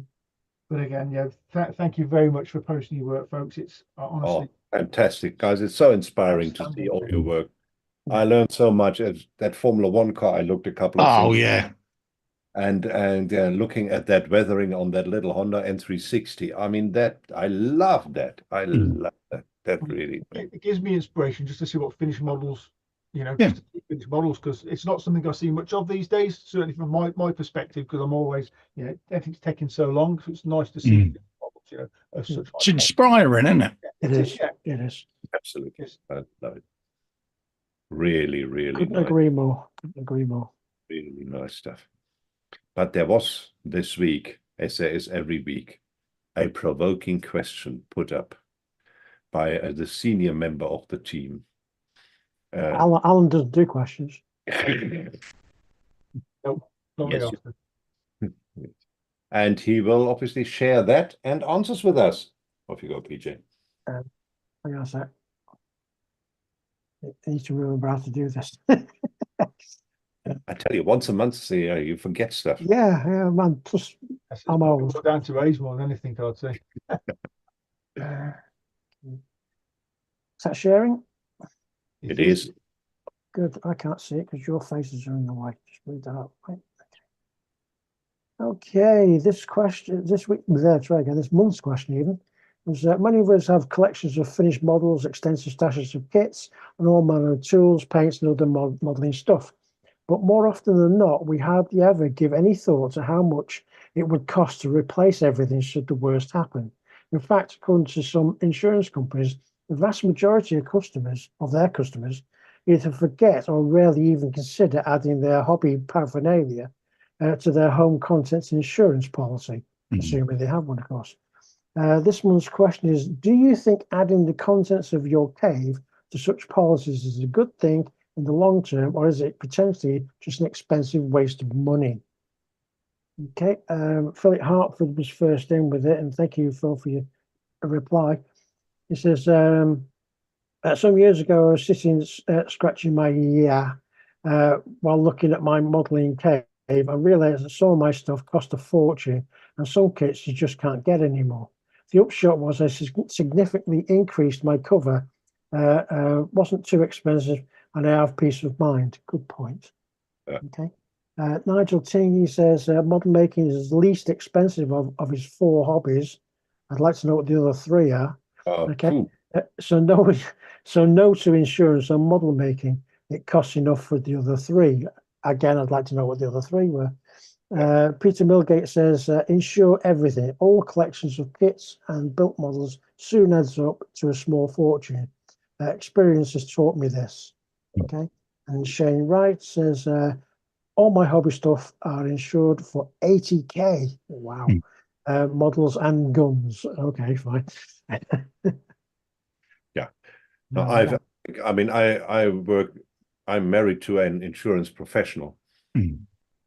So she makes sure our stuff is properly insured, and I'm not telling her that I get everything for $20 because when I'm not there anymore, she has to sell it for the proper price. Yeah. So we insured it for the proper price, and I tell you what, it is not overly expensive to do that. No, it that's really right. is. No. And so just do it. I think just do it. I did mine when I saw someone post in one of the groups that they had had a 3D printer fire in their shed, and it had destroyed their stash and all their stuff. And it was like, Yeah, it's thought provoking. So I have a database that everything is in, because obviously we all have rare kits, don't we, that are so sought after. So I put the price in that they're currently going for, and I update that regularly. Pretty much everything's in there. So me personally, yeah, it's all insured, Yeah, I because Great look idea. around at yourselves now. We're all sitting here surrounded by airbrushes, paints, 3D printers, compressors. How much would that cost if it all burnt down tomorrow? Exactly. Yeah. Exactly. Just for the sake of a few quid on the You insurance. know, all policy. right, it might be 50 quid, 100 quid on your policy, but it's worth Doesn't it. matter. I mean, when I renewed the policy for the house, I obviously asked about my cave and the Yeah. cave, and they said that they would insure everything in the cave, all my unbuilt kits, not an issue. What they won't insure in the cave is finished models, because then they're considered collectibles, so they need to be more secure in the house. So they'll only insure the finished models when they're actually in the house. Yeah, Oh, right. yeah. That's why we moved the man cave in here, Yeah. in the house, rather than it be outside in the shed. I haven't got That's that what luxury, everything's covered. unfortunately. Yeah. Yeah, so it's all covered. Yeah. You know, because you bang on, mate. It's the one thing they say: display cabinets in your sheds just ain't worth it. Absolutely. Absolutely. Excellent. I think we're all shocked as well when you price up your man cave. You know, you think every pot of paint's 2, 3, 4, 5 quid. You know, a couple of 100 quid for an airbrush. I think Soon mounts up. every average cave has got several £1,000s worth of stuff, Yeah. and you just couldn't replace it. No, that's right. So an insurance policy, just do it. Just do it. Yeah. Just do it. I mean, just looking around here, there's probably 15, 20K's worth of stuff in here. Yeah, yeah. Oh, Reality. at Easy. least. When you start Well into double figures, isn't it? when you start looking at all the your paint, your spray and Well, I'm looking just there at the Mad Max Road Warrior kit. We all know how much they've been going for. Yeah. Daft, isn't it? But so I actually mark on the box as well the price, you know, because if anything happened to me, you know, the missus might let them go to the local charity shop, but she knows now. She's got the database on a USB stick, and it's like, you just. I use what's it bloody called? I can't think. Scalemates for that. Scalemates, yeah, I've got that. Because you can put all the prices in Scalemates as well. Yeah, because you just print out the CSV file or download it, can't you? Yeah. Yeah, I find that very useful. It's a challenge when you first start doing it on Scalemates, isn't it? Because you've got to input your stash. But then you see it growing and you then sit there and go, yeah, it's quite a lot, isn't it? And you don't really want to print it out then because you can actually tally up what it all actually cost you. I know. That's when you get scared, isn't it? I say, well, look at that. Might want to check the policy. Yeah. Hugh sums it up there, surrounded by flammable liquids. Getting back to what I said about the fire extinguisher and the fire blanket, mates. Yeah, we had one of my questions was about that a few months back now. Yeah. Well, I raised that exact issue. Yeah. Surprising how many people don't have one. Yeah, I've got It really both is. just Yeah. up there. Mine's literally just right next to me there. Yep. The fire blanket. I don't Yeah. have a fire blanket, but I have it, Yeah. right next to me. Is that big enough, Alan? Well, yeah, because you want it to put out, don't you? So it's probably enough to knock me unconscious in here. To be honest. Yeah. I'm I've not got it. taking part in the extinguisher measuring contest now then. No. No. Mine's I'm right there. bring stuff again. Yeah, I've got the same one in the little clip-on rack there. Yeah. No, that's fantastic. Yeah, absolutely. Well, I was fortunate to get that where a place that's getting closed down and stuff, they're all still within days. Yeah. So Yeah, they're going to get skipped. So, if you're going to skip it, do you mind if I have it now? absolutely. But Yeah, why not? Yeah. you got to do it. You know. All for saving a few quid, Alan. Well, you think we're surrounded. We got solvents, we got glues, we've got 3D printers, all kinds of gubbins going on. It's all, Absolutely. you know, it's you've got to cover yourselves. Absolutely. Gotcha. Do you want to move straight on to the questions for the crew? True. Yes, if you could, PJ. Okay, always.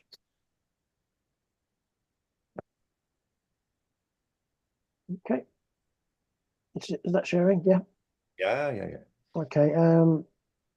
David Robinson asks, for someone wanting to step up from hand painting to airbrushing, what advice on setups compressors, spray guns, combination, especially what to avoid.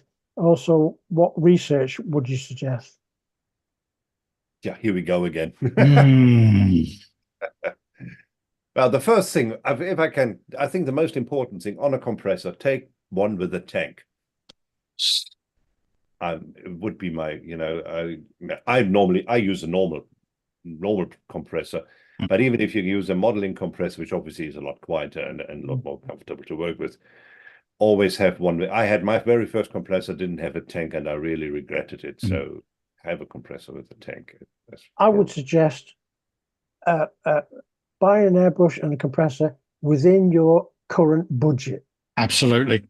Okay, work with it, use it, fall in love with it, fall out of love with it, whatever. But just buy something that's within your budget, and then once you get used to it, you might find that you want to, buy something a little bit more expensive when you've got the funds available. But don't go top end and not like it.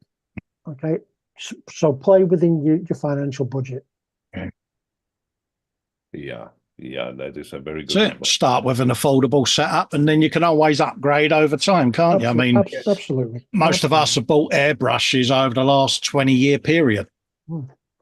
And you think, oh, I'm going to try that one because it's a bit more higher end and it gives you a lot more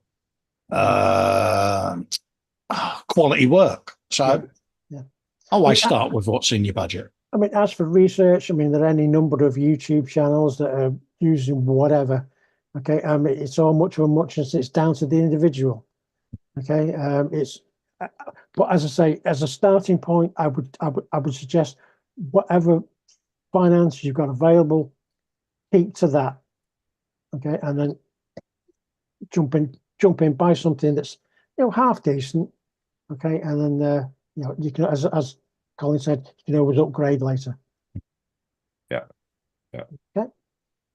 Philip Hartwood, excuse me. Philip Hartford says, I want to clear a body shell in semi-gloss. Which semi-gloss would you recommend, not 2K? And how would you then emulate texture and scratches eliminate, excuse me, texture and scratches without causing the clear coat to turn glossy? That's a very good question. It's really for modeling gurus, so I'm out. I would say, personally myself, I would say, was it Mr. Hobbies? It's the Super Clear semi-gloss.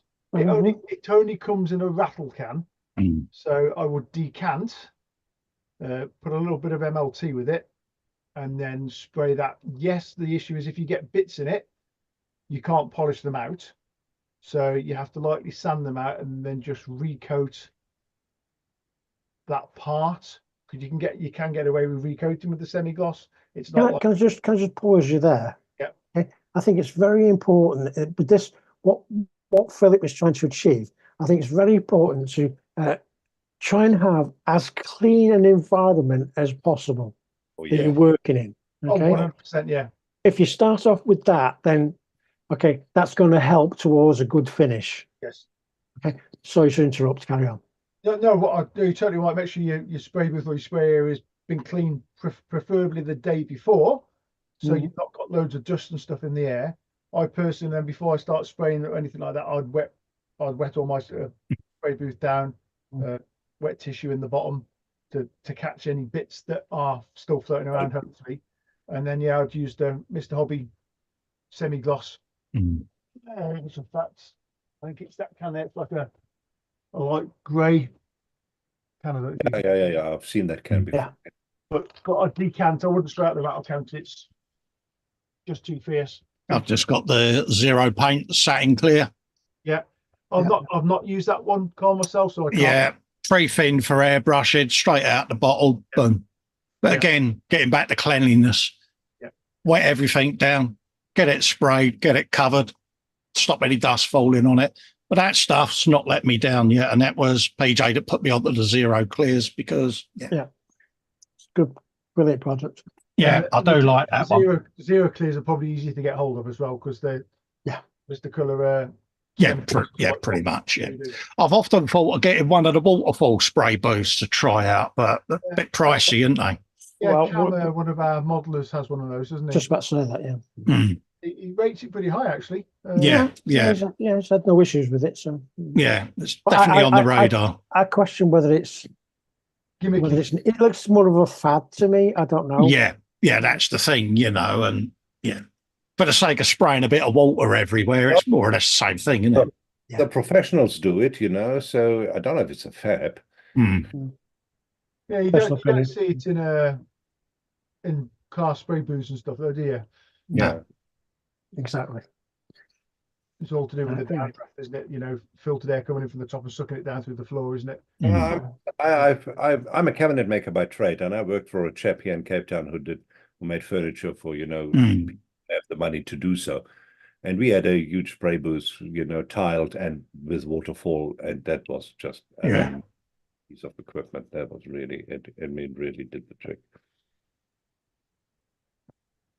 But yeah, each his own. I personally just use it. I use a self-built spray booth, made out of wood and extractor, and that works fine for me as well. But yeah, as you say, it's cleanliness is obviously with any kind of painting, but especially clear coats, be it semi-gloss or gloss or whatever they are. Try to keep your environment as clean as possible. Is probably your semi-glosses and your mats are much worse because, like Philip's saying there, you can't polish them out. Yeah. Because then it affects the finish. Yeah. So if you do get even with the high gloss, you don't want to sit there for days and polish stuff out.